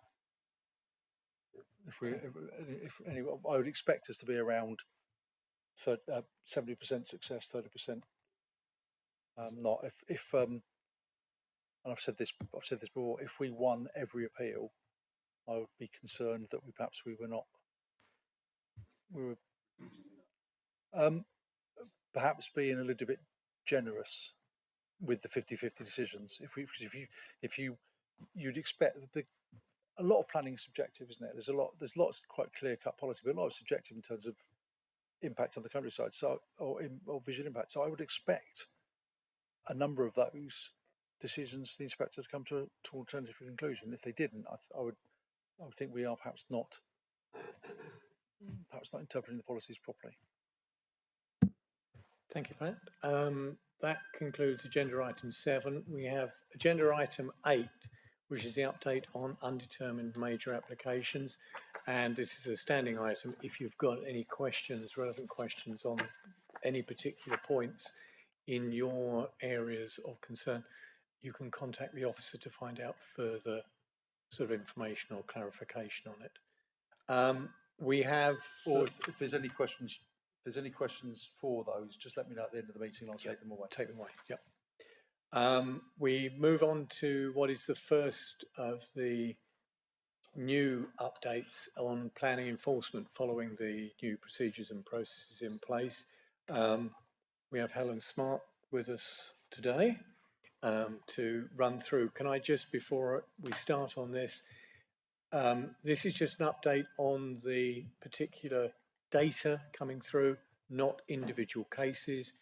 If you have questions about enforcement cases that are in your ward, then you'd need to take those up offline with the relevant enforcement officer. We're not here today to discuss individual enforcement cases, but so just to make that clear at this stage, otherwise we'd have to go into press and public excluded. But you've got the opportunity as members to discuss with Helen and her team on any individual case. Helen, can you take us through? Thank you. Thank you very much. So one of the recommendations of the Planning Improvement Plan and the Planning Enforcement Task and Finish Group was to provide Development Management Committee with quarterly updates on planning enforcement. Hopefully you've all had a chance to have a look at the report that was included within the agenda. The update is regarding the first quarter of the year, so 1st of April through to the 30th of June. Can I firstly apologise that there is an error within the report? Have you not had it circulated? Yes, it's right down the bottom. So can I apologise that there is an error within the report? In the table with reasons for closure, the road titled closed, not expedient, hyphen, further action required. There is a typo in there. It should say closed, not expedient, no further action required. So before any questions come up about that, I'd just like to apologise in advance. So during the quarter, 140 new cases were received and 184 cases were closed, which meant that at the end of the quarter we had a workload of 274 cases. We would expect the workload for the team to be somewhere between 200 and 300 open cases for South Hams. That takes into account that we receive approximately 50 new cases a month. And given the nature of planning enforcement and the length of time it can take to conclude some cases, you would expect there to be somewhere between 200 and 300 open cases. The number of open cases has come down considerably. For a reference point, at the end of June 2022, we had 422 open cases for South Hams. The end of June 2023, we had 390 open cases for South Hams. So at the end of June 2024, having 274 open cases really shows the improvements which are being made within the team. And those in part can be attributed to the work of the Task and Finish Group and the decisions made on how we're going to deal with planning enforcement cases, the closer working relationship with members, and the benefits of the ward member meetings. If any of you haven't had a ward member meeting recently, please can you contact Sheena Denham and arrange a meeting to go through the cases within your ward so that we can work more collaboratively with members and try and get through some of those older cases. Sheena Denham, or if you email enforcement.team@swdevon.gov.uk, she can arrange a meeting. Really rude and interrupt. Of course you can. Just been really rude and interrupting. If you are a multi-member ward, it would be really helpful if there was one meeting with all the ward members there, rather than having discussions with each three and potentially coming to a different conclusion. That then does become quite challenging for Helen and her team. Thank you, Pat. The other thing I wanted to talk to you about in terms of the report is about the number of notices served. So during the quarter, we had 19 notices served, 6 of which were planning contravention notices, 2 breach of condition notices, and 11 enforcement notices. Now, that is quite a high number of notices to be served. Going forward, we wouldn't expect there to continue to be as many notices each quarter being served within the South Hams, because there was a backlog of notices waiting to be served, and extra work was put towards getting those cleared. We would expect there to probably be somewhere between 10 and 15, as opposed to being up at the 20 notices being served. Other than that, has anybody got any questions on the information within? Councillor Rake. Thank you. And thank you, Helen, for your report.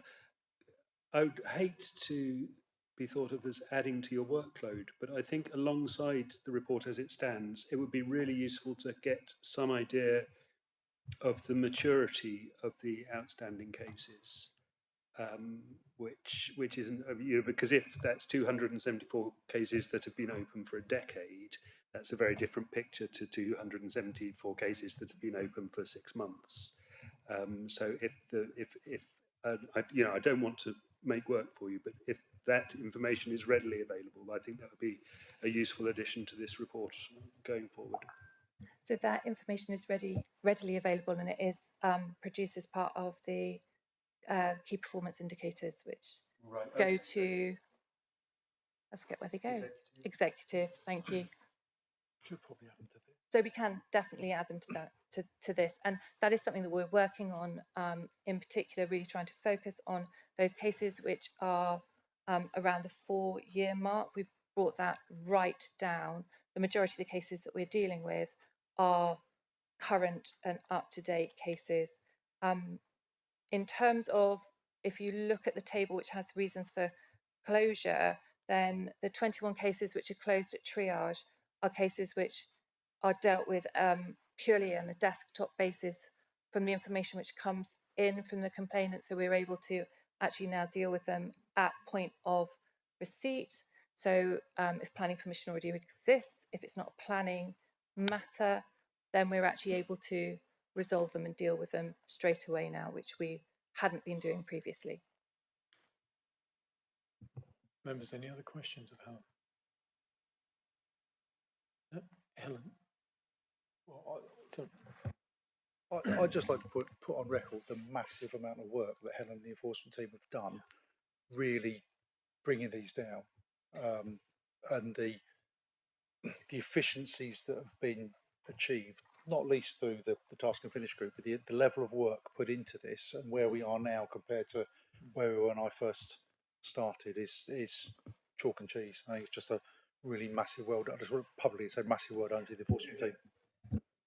I think back, I was going to say that as well, because having worked with Helen, certainly the task and finish group, getting the process done, and I think the increased work between ward members and the enforcement team, certainly you can certainly see improvements in the process there.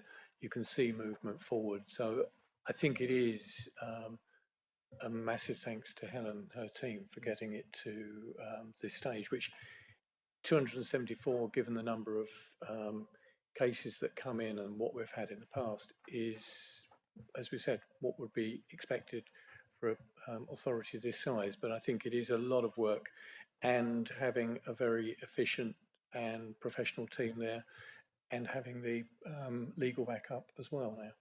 So that's thank you, Helen. Members, if there are no other questions of Helen, thank you. And at this point, there's no other business for the day, so I will close the meeting at this point. Thank you, everybody. Thank you.